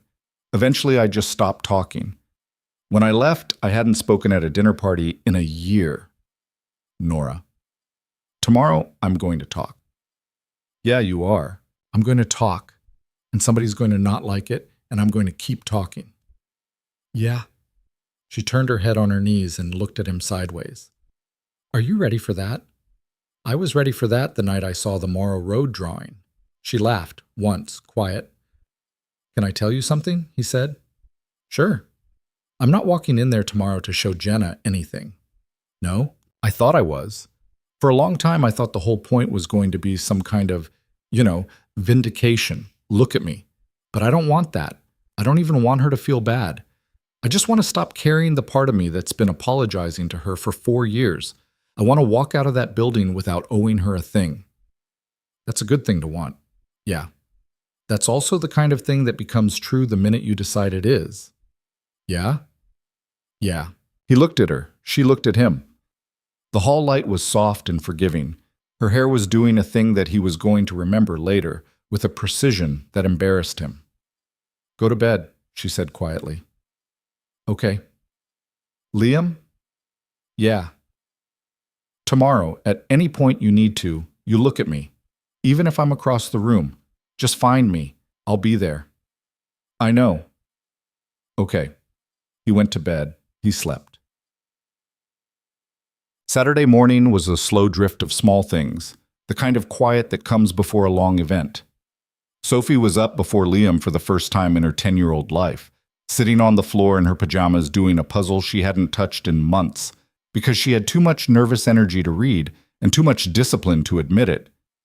Nora made pancakes. None of them were very hungry. They all ate anyway. Jenna texted at 10. Hope you still come. Sophie's dress is steamed. Love, Jay. Liam read it twice and put the phone down. Love, Jay, Nora said from the counter. She always signs it like that. Does she? Yeah. Okay. What? Nothing. Nora. Eat your pancakes. He ate his pancakes. At noon, he went out to the barn on a pretense and stood there for 20 minutes with his hand on the tailgate of the truck and didn't do anything. He just breathed. The air smelled like old sawdust and diesel in the beginnings of spring. He thought about his dad. He thought about the dream from 2 weeks ago, the one where his dad had said, "You got to cut it cleaner than that, son." He thought, for the first time, that his dad might have been right about something Liam had been getting wrong for a long time. And the something wasn't sod. It was how he had been carrying himself. He went back inside. He showered, he shaved, he put on the suit. He came out of the bedroom and Sophie, in her flower girl dress, said, Oh, Dad. Is it bad? It's not bad. It's not bad. It's, you look like you. I always look like me. You look like the you I don't see a lot. That's what I mean. He didn't trust his voice. He nodded. Then Nora came downstairs and he forgot how to stand. The dress looked different in daylight. The green was deeper. Her hair was up, but not tight, the way it had been in the fitting room. A few pieces had been let loose on purpose, a small rebellion against how polished the rest of her was. She had done her own makeup, and it was careful, but not heavy. The point was not to turn her into anything. The point was to let her be exactly what she was. She came down the stairs and stopped on the bottom step. She looked at him like she was waiting for a verdict and trying very hard to pretend she wasn't. You look, he said, and stopped, because he didn't want to say the easy word. What? Yourself. Her face did the thing, the quick blink. She nodded once. Okay, she said. Let's go. The country club sat at the end of a long, curving drive bordered by sugar maples that were just starting to leaf out. The lake, off to the left, was a flat sheet of silver under a late afternoon sun. There were valets. There were bright white tents. There were people in suits and dresses already milling around the stone terrace, drinks in hand. Liam pulled into the valet lane and put the truck in park. He sat there a second. "Breathe," Nora said. "I'm breathing." "Not really." "I'm breathing, Nora." "Deeper." He breathed deeper. He nodded. "Okay," she said. "Sophie, you ready?" "I'm ready." "Liam?" "Yeah." "Okay. We're a team. Let's go." They got out. The valet took the keys with a polite, poker-faced nod that Liam was almost sure contained judgment about the truck. He didn't care. He held out his arm without thinking, and Nora slid her hand into the crook of his elbow without thinking. And Sophie took his other hand, and the three of them walked up the steps like they had done it 100 times. The first person they saw was Jenna's sister, Karen. Karen's face did a small, real surprise, followed by a smile, also real. "Liam," she said. "Hi." "Karen, you made it." "I made it." Karen looked at Nora. Nora smiled. The smile was warm and deliberate and didn't offer anything. "This is Nora Quinn," Liam said. "Nora, this is Karen, Jenna's sister." "So nice to meet you," Nora said. "And you." "I've heard good things about you from this one," Nora said, nodding at Liam, which was not true, because Liam had said basically nothing about Karen, because Liam had been afraid to talk about any of them for weeks. But Nora had read every name on the guest list and had asked him, politely, for one line about each person. And he had said of Karen, "Karen's all right, she was always all right." Nora had remembered. Of course she had remembered. Karen's smile went warmer. "Well, I'm glad you're both here, Sophie, honey. You look beautiful." "Thanks, Aunt Karen." Karen drifted off. Nora's hand didn't move from his arm. She didn't look at him. But she squeezed once and kept walking, and he understood. Point 1 on Sophie's list. Jenna wouldn't be the first person. The first person was Karen, who was on his side, sort of, the way siblings of exes could be. A win before the bell. The ceremony was short, outdoors, under a pergola by the lake. Sophie scattered petals with the focused intensity of someone running a security operation. Jenna came down the aisle in a dress that was, Liam had to admit, stunning. Richard looked nervous. He looked, in fact, a little seasick. Liam did not hate him. He realized, halfway through the vows, that he didn't hate him at all.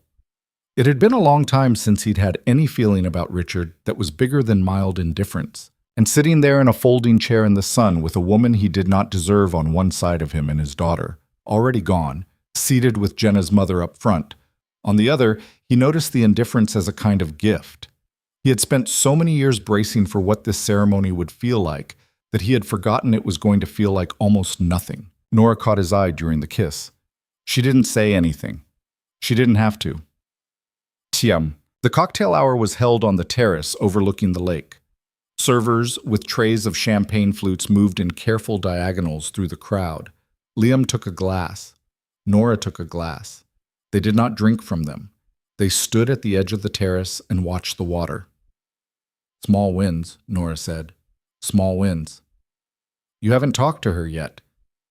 "She's across the terrace. She's going to see you any second." "I know." "Remember, you see her first. Don't wait to be seen." "I remember." He turned casually, deliberately, and found Jenna across the terrace in her champagne-colored dress, talking to an older woman who was probably Richard's mother. He did not stare. He made eye contact. He nodded very slightly. Not a wave, not a smile. Just acknowledgement. Jenna did the thing Sophie had predicted. He watched it happen in real time. Her face registered surprise that wasn't surprise. Her eyes flicked to the woman next to him. They stayed on Nora a half second too long. Then she smiled, a bright, hostess smile, and excused herself from Richard's mother, and started walking toward them. "Incoming," Liam said. "I see her." 30 seconds? "Closer to 15, she's fast." "Nora." "It's okay. I'm ready." Jenna arrived. Close up she was. She was Jenna, the way she had always been. Dark hair, careful makeup, a kind of competent beauty that had never stopped working on him and had, in the last 2 years, stopped being able to harm him. That was the part he felt for the first time. She was a person he had once loved, a person he was no longer required to love back or to resent or to interpret. Liam, Jenna, congratulations. Thank you for coming. Of course. She turned to Nora. Her smile stayed fixed. Something in her eyes did the quick assessing thing Liam had watched her do in restaurants for 10 years. I'm so sorry, first say, I don't think we've met. We haven't, Nora Quinn. Jenna. Congratulations, Jenna. It's a beautiful wedding. Thank you. A beat. Jenna's smile flickered. She was waiting for somebody to fill in the blank. Liam did not fill in the blank. Nora did not fill in the blank. Nora took a small sip of her champagne, which Liam understood suddenly was her version of settling into a chair. So, Nora, how do you... I've been working with Liam for a few weeks on his business. Oh, how? How lovely. It's been really rewarding. He's got something special. I think you'd be proud of him. Jenna's smile stalled out for a tenth of a second. It was a tenth of a second of pure ice, there and gone. Then the smile came back, but thinner. Well, I'm glad it's going well. It's going very well. Great. Really, really well. Liam looked at the floor for 1 second so he wouldn't laugh. Jenna's gaze had gotten much sharper now, the assessment done, the verdict reached. She turned to Liam. I'm glad Sophie has you here. She was so excited. She was. Listen, I wanted to tell you. I wanted to do this myself. I didn't want Richard to do it. So there's an announcement later during the toasts about Sophie. Nothing bad, just I wanted you to hear it from me first. An announcement. Richard's family, his parents wanted to do a scholarship fund for Sophie, for college. It's a gift to us. I wanted you to know before they... So you weren't surprised. Liam's jaw tightened before he could catch it. Nora felt it through his arm. He felt her feel it. He made himself unclench. That's generous, he said. I know. Generous of them. I just wanted you to know. Thank you for telling me. Of course. There was a long second where something almost happened on Jenna's face. Something real. She looked at him. She looked for one moment like the woman he had once known, the one who had laughed at his dumbest jokes in a used car dealership in 2012. Then she blinked it away. Excuse me, she said. I need to... Richard's waving. Richard was not waving. She walked away anyway. Nora said quietly, without moving her lips very much, You did great. I felt my face do something. She didn't see. You sure? She saw what she wanted to see. Which was? That you have a woman and you don't look like you lost. He exhaled. Okay.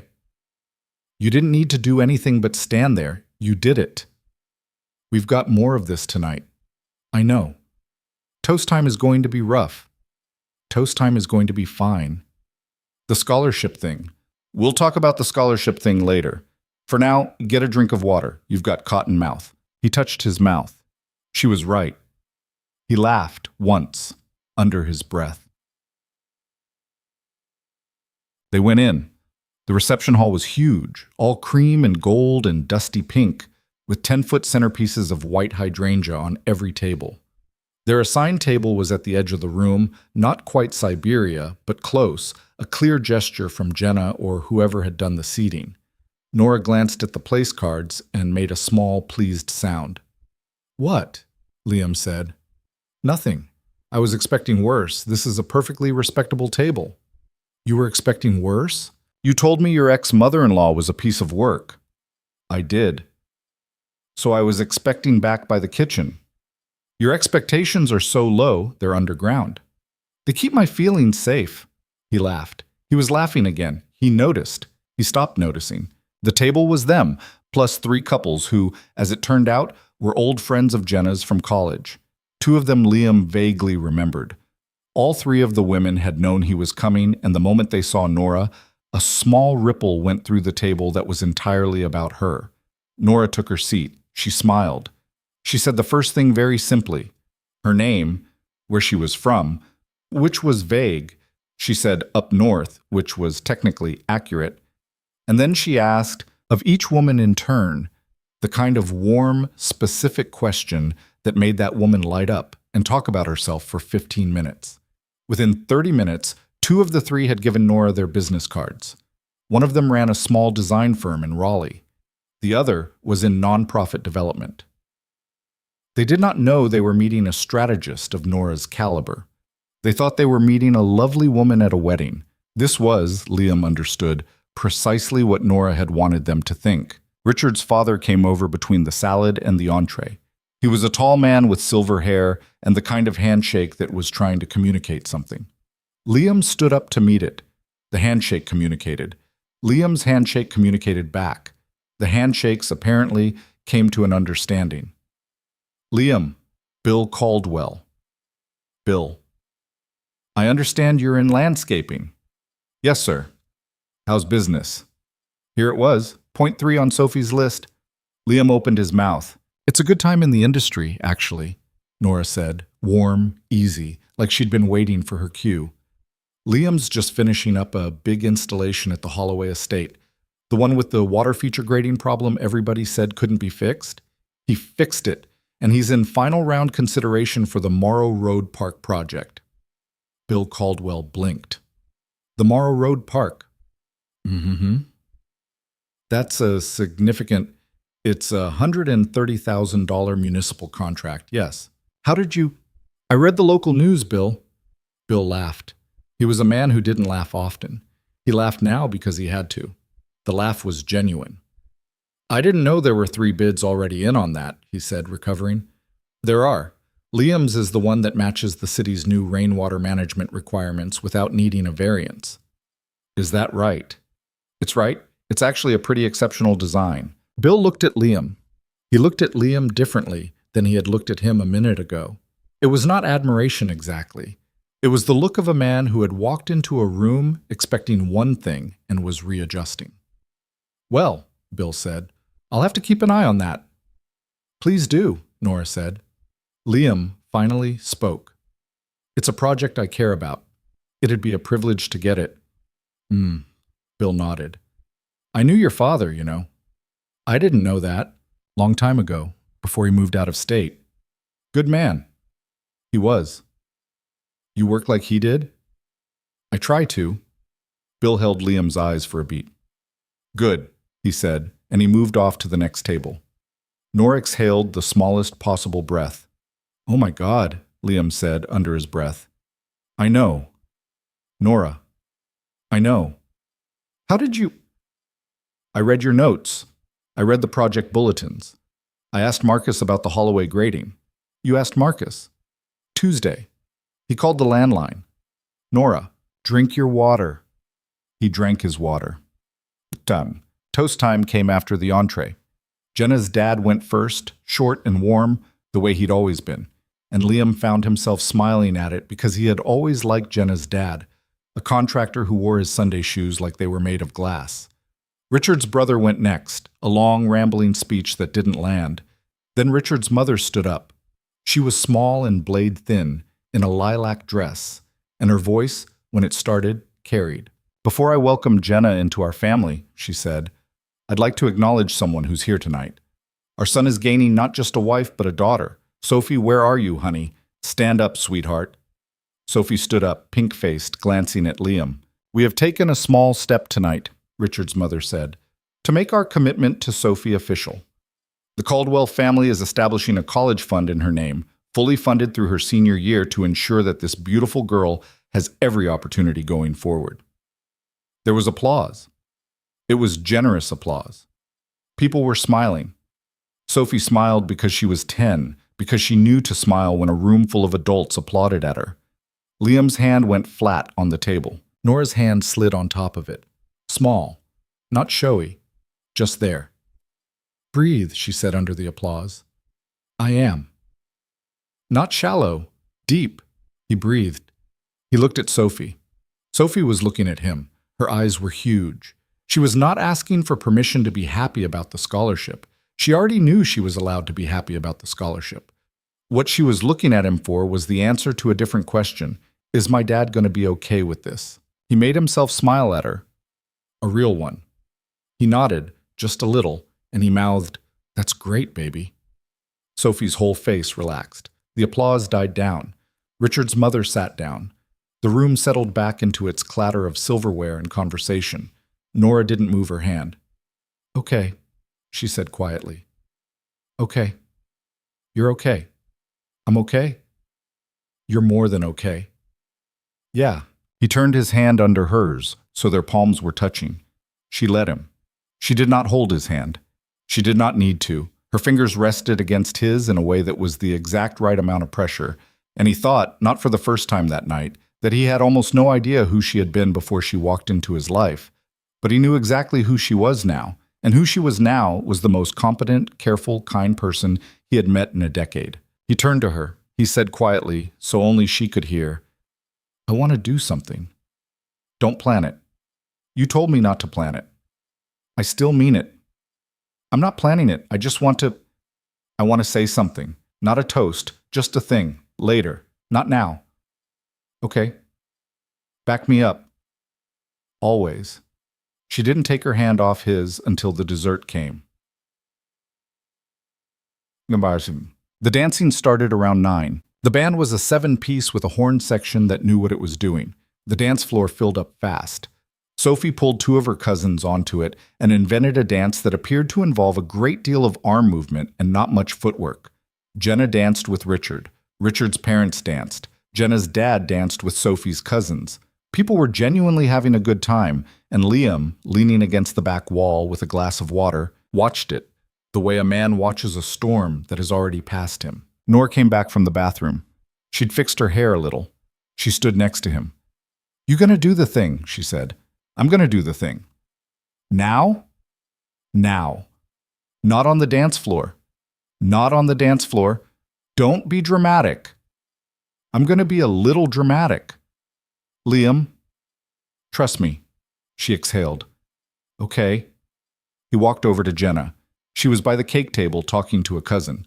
She saw him coming and her face prepared itself for something. "Hey," he said. "Hey, can I say something real quick? Not a toast, just between us and the table, family thing." "What is it?" "Something about Sophie." She watched him a second. She glanced at Nora across the room. She nodded.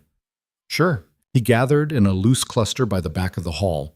Sophie, Jenna, Richard, Karen, Jenna's dad, Richard's father, Richard's mother. 7 people. No microphone, no audience, just them. Sophie stood right next to Liam with her hands folded, looking up like she wasn't sure what was coming. Nora stood 2 steps behind Liam, hands clasped. "I wanted to say 2 things," Liam said. He had not planned them. He was finding them as he opened his mouth, the way Nora had told him to. First, thank you for the scholarship, for thinking of Sophie. That's a big thing. I don't want to let that go past without saying thank you to all of you. Richard's mother nodded, surprised, pleased. Second, he said. He looked down at Sophie. You're my kid, Soph. You were my kid before I had anything to give you, and you'll be my kid when you have everything. Whatever anybody pays for, at any point in your life, doesn't change that. And I'm proud of you. I'm proud of you for being a good sister to these cousins tonight. I'm proud of you for showing up tonight in a big dress, in a room full of people you don't know very well. And I'm proud of you for being you. That's it. I just wanted you to hear me say that out loud, in a room, in front of everyone who loves you. Marsan. Sophie's eyes filled so fast that Liam felt his own vision blur in sympathy. Okay, she said wobbly. Okay. Okay, Dad. She hugged him hard, around the waist. Jenna was staring at him. Her face had gone through 4 different expressions in 30 seconds. The final one was something he had not seen on her in a long time. It was not love. He was not fooling himself. It was respect. Thank you, Liam, Jenna's dad said, quiet. Yeah, of course. Richard's mother, surprisingly, genuinely, put a hand on Liam's arm. That was lovely. Thank you. She nodded. She walked back toward the cake. The cluster broke up slowly. Jenna hung back. She looked at Liam. She opened her mouth. She closed it. She said, "I'm glad you came." "I'm glad I came too. You look good." "Thank you." "She's—" Jenna glanced at Nora. "She's something." "Yes, she is." Jenna nodded once, slowly. Then she walked back to her husband. Nora stepped up beside Liam. She didn't say anything. "Don't say anything," Liam said. "Wasn't going to." "You look like you want to say something." "I look like I'm about to cry, Liam, which is unprofessional." "Unprofessional?" "I'm on the clock." "You're not on the clock." "I'm always on the clock." "Nora, dance with me." "What?" "Dance with me, right now. The real reason it's unprofessional is that I don't want to have this look on my face in front of your ex. So get me on the floor and put your hand in the right place and move me around a little." "Sophie's on the floor." "Good, then we'll dance near your daughter." He took her hand. He led her out. The band was playing something slow, not too slow, the kind of song that let a grown man move without embarrassing himself.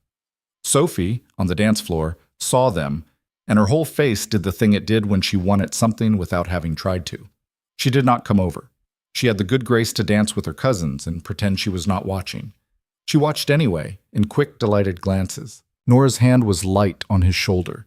His hand was where Nora had told him, on the small of her back, not gripping, just there.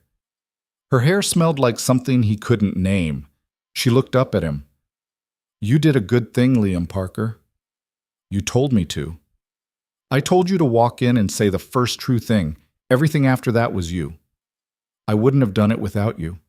"I know." "I mean it." "I know." They moved through the slow song. Somewhere behind them, Sophie was doing a dance move that was going to be referred to later as the Sophie. Richard's mother was laughing about something with Karen. Jenna was at the cake table, her back to the floor, and for the first time all night, Liam didn't care where she was in the room. He knew where she was in his life, which was the past. And the past, he understood, had finally agreed to stay there. Nora's hand tightened, just a little, on his shoulder. "What?" he said. "Nothing." "Nora, I was just thinking." "What?" She looked up at him. Her eyes were doing the gray-green thing that he had long since stopped trying to describe. "I was just thinking that I'd forgotten what this felt like." "What?" "Being in the middle of a room and not wanting to leave." He swallowed. He didn't say anything. He just pulled her a fraction of an inch closer, and she let him, and the song kept going, and the wedding kept going, and Sophie kept dancing with her cousins, and somewhere in the middle of all of it, Liam Parker, who had driven out here thinking he just had to survive the night, realized, with an absolute and quiet conviction, that he had not survived it. He had walked into it. He had stood in it. And now, with a woman in a dark green dress whose past he still didn't know the name of. With his 10-year-old daughter inventing a dance 10 feet away. With an ex-wife he no longer needed anything from. With the first real evening he had given himself permission to have in 2 years. Now he thought he was finally, properly alive in it. The song ended. Another one began. Sophie broke formation and came running. She grabbed both their hands. She dragged them deeper into the crowd without asking. Liam let her. He let her lead. Sophie danced them both into the middle of the floor, and then, 10 minutes later, ran out of battery the way 10-year-olds did, all at once, without warning. She came back to their table, climbed into the chair next to Liam's, put her head down on her arms, and said, "I'm done." "You're done." "I'm fully done." "You want to go?" "I want to sit here and not move for 20 minutes. Then I want to go." Nora laughed softly and slid a glass of water toward her. "Drink." "Yes, ma'am." "Don't call me ma'am." "Sorry." Liam set his hand on the back of Sophie's head. Her hair was damp at the neck. She had been dancing hard. She was going to sleep all the way home. They stayed another half hour, enough time to say the right goodbyes to the right people without making a show of leaving. Jenna's dad caught Liam by the elbow near the cake table, pulled him into a quick, sincere hug and said, "You did good tonight, kid." Liam didn't trust his voice, so he just nodded. Richard, to his credit, came over and shook Liam's hand and said quietly, "Thank you for being here, man. Really." Liam believed him. He hadn't expected to. That was another small thing the night kept giving him. Karen hugged Nora longer than she hugged Liam. Karen also, he noticed, slipped Nora a phone number. Nora tucked it into a small pocket inside her clutch without commenting. Liam, years later, would not remember who else they said goodbye to, But he would remember the exact way Nora's hand had settled into his elbow on the way out. Not possessive, not performed, just there. The valet brought the truck up. Sophie, half asleep, crawled into the back and buckled herself in before either of them could argue about it. "I want the back," she mumbled. "I want to see the stars." Then she leaned against the window and was out before they'd cleared the country club drive.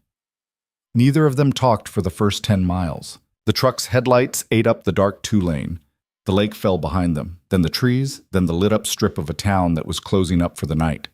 Nora kicked off her shoes in the footwell. She pulled a pin out of her hair, then another, then a third, and the whole structure of her updo collapsed in slow motion. She caught the loose pins in her palm. She laughed once, under her breath. "What?" Liam said. "I forgot how much I hate pins." "You looked good." "I know." He laughed. She laughed. Sophie didn't stir in the back. A little further on, Nora said, "You did it." "I didn't do anything. You did it." "No, you did it. I was set dressing." "Nora, I know what I am, Liam. I know what I brought. But if you had walked in there tonight and not stood up and said what you said about Sophie, none of the rest of it would have mattered. That speech wasn't something I gave you. That was yours." "I didn't have one planned." "I know. I was watching your face. You found it in the middle of the second sentence." "Is that bad?" "That's the opposite of bad. That's what the good version sounds like." He took his right hand off the wheel and rested it on the bench seat between them, palm up. He didn't say anything. He didn't look at her. He just left it there. After a long second, Nora slid her hand into his. Not tightly. Not for show. Sophie was asleep in the back. There was no one to see it. It was just a small, deliberate thing between them. The kind of thing that only meant what both people knew it meant. "You're bad at this," Nora said quietly. "Bad at what?" "Subtle. You held my hand first, back at the table. That was tactical. This is tactical too." "Tactical how?" "I'm driving. I need the stability." She laughed. He did too. He didn't let go. They drove home like that, mostly quiet, the truck humming under them, Sophie's soft breathing in the back. Near the county line, he finally had to downshift, and she let his hand slide free, and he missed it immediately in a way that was embarrassing. She knew. She didn't say anything. She just watched the dark roll past. He carried Sophie into the house. She didn't wake up. He got her out of the flower girl dress with the help of a stealth operation that Nora conducted from the doorway, and into pajamas that were mostly on correctly. He tucked her in. He pulled the quilt up. He kissed her forehead. She mumbled, "Dad." "Yeah." "Best night." "Yeah, baby. Best night." She was out again before he'd closed the door. Downstairs, Nora had taken off her earrings and set them on the counter next to the tomato magnet and the uncashed insurance check, which was still there because neither of them had gotten around to it. She had poured 2 glasses of water. She was leaning against the counter, barefoot, the green dress still on, looking very tired and very awake at the same time. "Hi," she said. "Hi. That's the weirdest thing I've done in a long time." "You were great." "I was terrified." "You didn't look terrified." "I was wearing it on the inside. It's a specialty of mine." He took the water she handed him. He drank it. She drank hers. Neither of them sat down. The kitchen light was on above the sink, a small pool of warm yellow, and past it the living room was dark, and past that the hallway, and the whole house was finally quiet in the way houses are after a day that's been too full. "Sit on the porch with me," he said, "in this dress. Bring a sweater." "Okay." She grabbed the old cardigan off the hook. He held the screen door. They sat down on the porch steps, not on the wicker chair, not on the bench, just on the top step, side by side, the way teenagers sat when they didn't know what to do with their hands. It was cool, not cold. The air smelled like wet grass and spring, and faintly like wood smoke from a neighbor's fire pit down the road. The maples he had planted were barely leafing out, still mostly bare, the black shapes of their branches etched against a dark blue sky. A couple of stars, a thin moon. "So," Nora said. "So. Here we are. Here we are." They didn't say anything for a minute. "I have something to tell you," she said finally. "Okay." "I was planning to leave Tuesday." He looked at her. "I had a bus lined up. I was going to wait until after the wedding so I didn't leave you hanging, but I had it all set. I was going to tell you tomorrow morning. Monday, maybe. I had a cover story ready. A friend in Ohio offered me a couch. None of that's real. I don't have a friend in Ohio. I was just going to go. He set his glass down on the step beside him. Nora, let me finish. Okay. I told myself it was the smart move. 2 weeks was the deal. I said 2 weeks. You said 2 weeks. I don't take more than I'm offered. I don't get to do that. I learned that the hard way. So I was going to be clean about it. I was going to leave. And I was going to feel good about having left clean.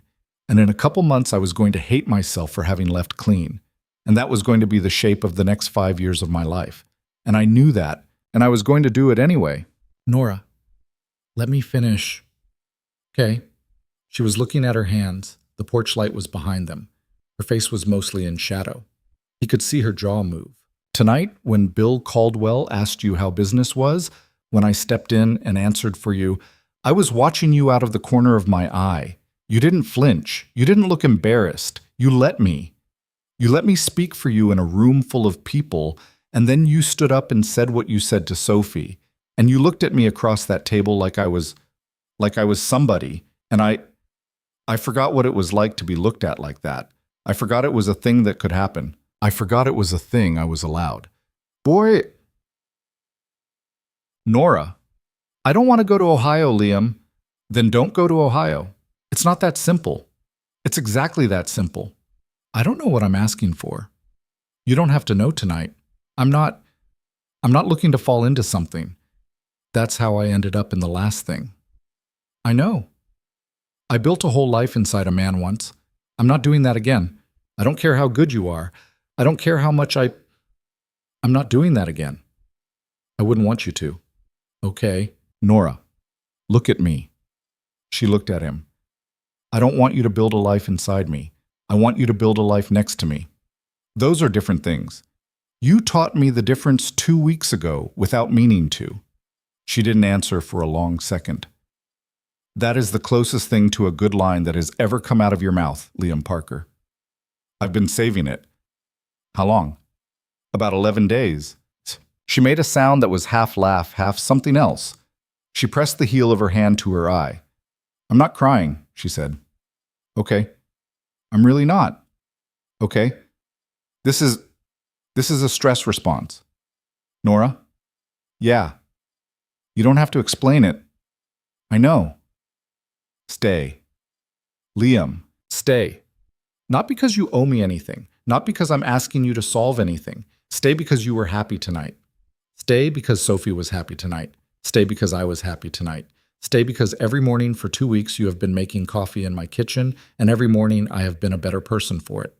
Stay because when you leave, the house is going to feel wrong.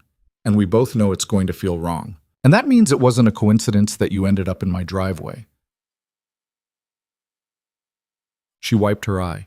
She did not pretend the eye wasn't wet. I'm scared, she said. I know. I don't know how to do this without being someone's wife or someone's employee. Then we'll make up a new one. You make it sound easy. It's not easy. It's just possible. She looked at him. The porch light caught the side of her face. He could see her eyes now. They were full. Okay, she said. Okay? Okay. Say the whole sentence. I'll stay. A little longer. A lot longer. Nora? Yeah. You're allowed to be happy. You know that, right? I'm working on it. Work with me. On it. Okay? They sat there a while longer. The sky got a little deeper blue. Neither of them wanted to go inside and end the night, so they didn't. Nora pulled the cardigan tighter. Liam rested his elbows on his knees. At some point, without announcing it, she leaned her head against his shoulder, and he tilted his head against hers. And that was all it was. It wasn't a kiss. It wasn't any of the things that would have been easy. It was quieter than that and more specific. And he understood immediately that he would take this over any of the other things, 1,000 times, without thinking about it. I have to tell you something else, she said against his shoulder. Okay. My name was almost not Nora Quinn. What? When I left him, I thought about changing it. going all the way, a new name, a new state, a new everything. I talked to a lawyer. I had the paperwork drafted. I was going to become a woman named Eve Harmon, which is, in retrospect, a name I clearly made up because I was exhausted and watching too much TV. Eve Harmon. Eve Harmon. That sounds like a real estate agent. It does sound like a real estate agent. Why didn't you? She was quiet for a second. Because Nora Quinn was my grandmother's name. It was her name before she married my grandfather, and her name after he died. She was Nora Quinn for 46 years, and she was the happiest person I ever knew. I realized that if I changed my name to run away from him, I was still letting him decide who I was. So I kept hers. Her first name and her maiden name. That's who I am now. That's who I've been since the day I walked out. He turned his head. He kissed the top of her hair. He didn't think about it. It wasn't a production. It was just the next small thing his body did, and she let him, and she didn't move away. "Hi, Nora Quinn," he said quietly. "Hi, Liam Parker." "That's a very good name." "I know. You don't need to be Eve Harmon." Eve Harmon would have been a dissiter. She was going to have a French bulldog. "That's a crime." "I know." He laughed. She laughed. Somewhere down the road, the same dog that had barked the night she first arrived barked again, and she made a small sound against his shoulder that was almost a sigh. And the porch light flickered once in a breeze and held. After a while, he said, "I haven't asked you to stay under any specific terms." "No. I'm not going to tonight." "Okay. This isn't a proposal. This isn't any of that. I want you to know the difference. I'm not asking you to be something tonight. I'm asking you not to leave Tuesday. That's a small ask." "That's not a small ask, Liam." "Okay. But I'll take the size of it as stated. Deal." "Deal." They sat there a while longer. At some point, Sophie's bedroom light, upstairs, flicked on and then off again. Probably the bathroom. Neither of them moved. Nora's breathing slowed. Liam felt his own start to match it. The porch was wood and old paint, and the step was hard under them, and he didn't care. He would have sat on that step for another 3 hours. He understood, distantly, that he was going to remember this for the rest of his life. And he understood, too, that there was no way to make the moment longer by noticing it, so he stopped noticing it and just sat in it. Eventually, Nora lifted her head from his shoulder. She rubbed her face. "Bed," she said. "Bed." Separately. Obviously. We are not doing anything tonight that we would regret in the morning. Nora, I'm 40 years old in my back and 32 everywhere else. I'm going straight to sleep. You're 32. I know, it's my back. Sophie's going to be up at 6 asking about cake. Her mother sent home a piece in a box. I saw. She knew what she was doing. She did. Jenna's not stupid. No, she's not. Tonight didn't make her stupid. It just didn't make her right either. I'm going to have to be careful about that." "About what?" "About not making her the villain. In my head. It's easy to do. It's easy to tell myself that the reason tonight was good was because she was wrong. That's not what tonight was. Tonight was good because I finally stopped negotiating with a version of her in my own head. She wasn't in the fight anymore. She's been out of the fight for a year. I just forgot. That's a big thing to notice, Liam. Yeah. Write that down. I'll remember. You won't. You'll remember 90% of it, and the 10% you forget will be the part you needed. Write it down. Okay? Tomorrow. Tomorrow. Right now, bed. Right now, bed. She stood up. She held out her hand. He took it. She pulled him up. For a second, at the top of the step, they were close. Closer than they'd been all night. He could have kissed her. He thought about kissing her. He didn't. He put his forehead lightly against hers and held it there for 3 seconds, and she breathed out, and then he stepped back. "Good night, Nora Quinn." "Good night, Liam Parker." She went in first. He stood on the porch a minute longer. He turned off the porch light. He looked at the dark shape of his drive, at the gate that didn't really work, at the ditch at the end of it where a stranger had once been curled up inside a broken-down car waiting for a tow that was never coming. He had a thought that wasn't big enough to be a realization, but it sat in him anyway. Whatever he had been before that night, he wasn't anymore. Not because she had fixed him. She hadn't. She had refused very specifically to fix him. What she had done was stand next to him long enough that he had remembered he wasn't as broken as he'd been telling himself. He went inside, he locked the door. He went upstairs. He looked in on Sophie. She had thrown one arm out across the quilt and was snoring softly in a way that embarrassed her when she was awake, and that he loved more than he could ever say out loud. He pulled the quilt up. He turned. Down the hall, the guest room light clicked off. He stood in the dark hallway a second, listening to the house settle, and then he went to his own bedroom and closed the door, and lay down on top of the covers in his clothes for a minute because he couldn't make himself get up again to change. The ceiling was the same ceiling it had been every night for 7 years. The fan clicked, the way it always did, on the third notch. The moon came through the window. It was the same house. It was not the same house. He thought about the first true thing he'd said in the ballroom. He thought about Bill Caldwell's face. He thought about Sophie's hug around his waist. He thought about Jenna saying thank you and meaning it, and how strange and light it had felt to have that sentence land on him without any of the old weight. He thought about Nora's hand in his in the truck, and her head on his shoulder on the step. And he thought, with a sudden clarity that made him laugh out loud in the dark, that the future was not something he was owed. It was something he had, apparently, wandered into the edge of tonight, and from here on out he was not going to pretend he hadn't. He finally got up and changed. He brushed his teeth. He got into bed.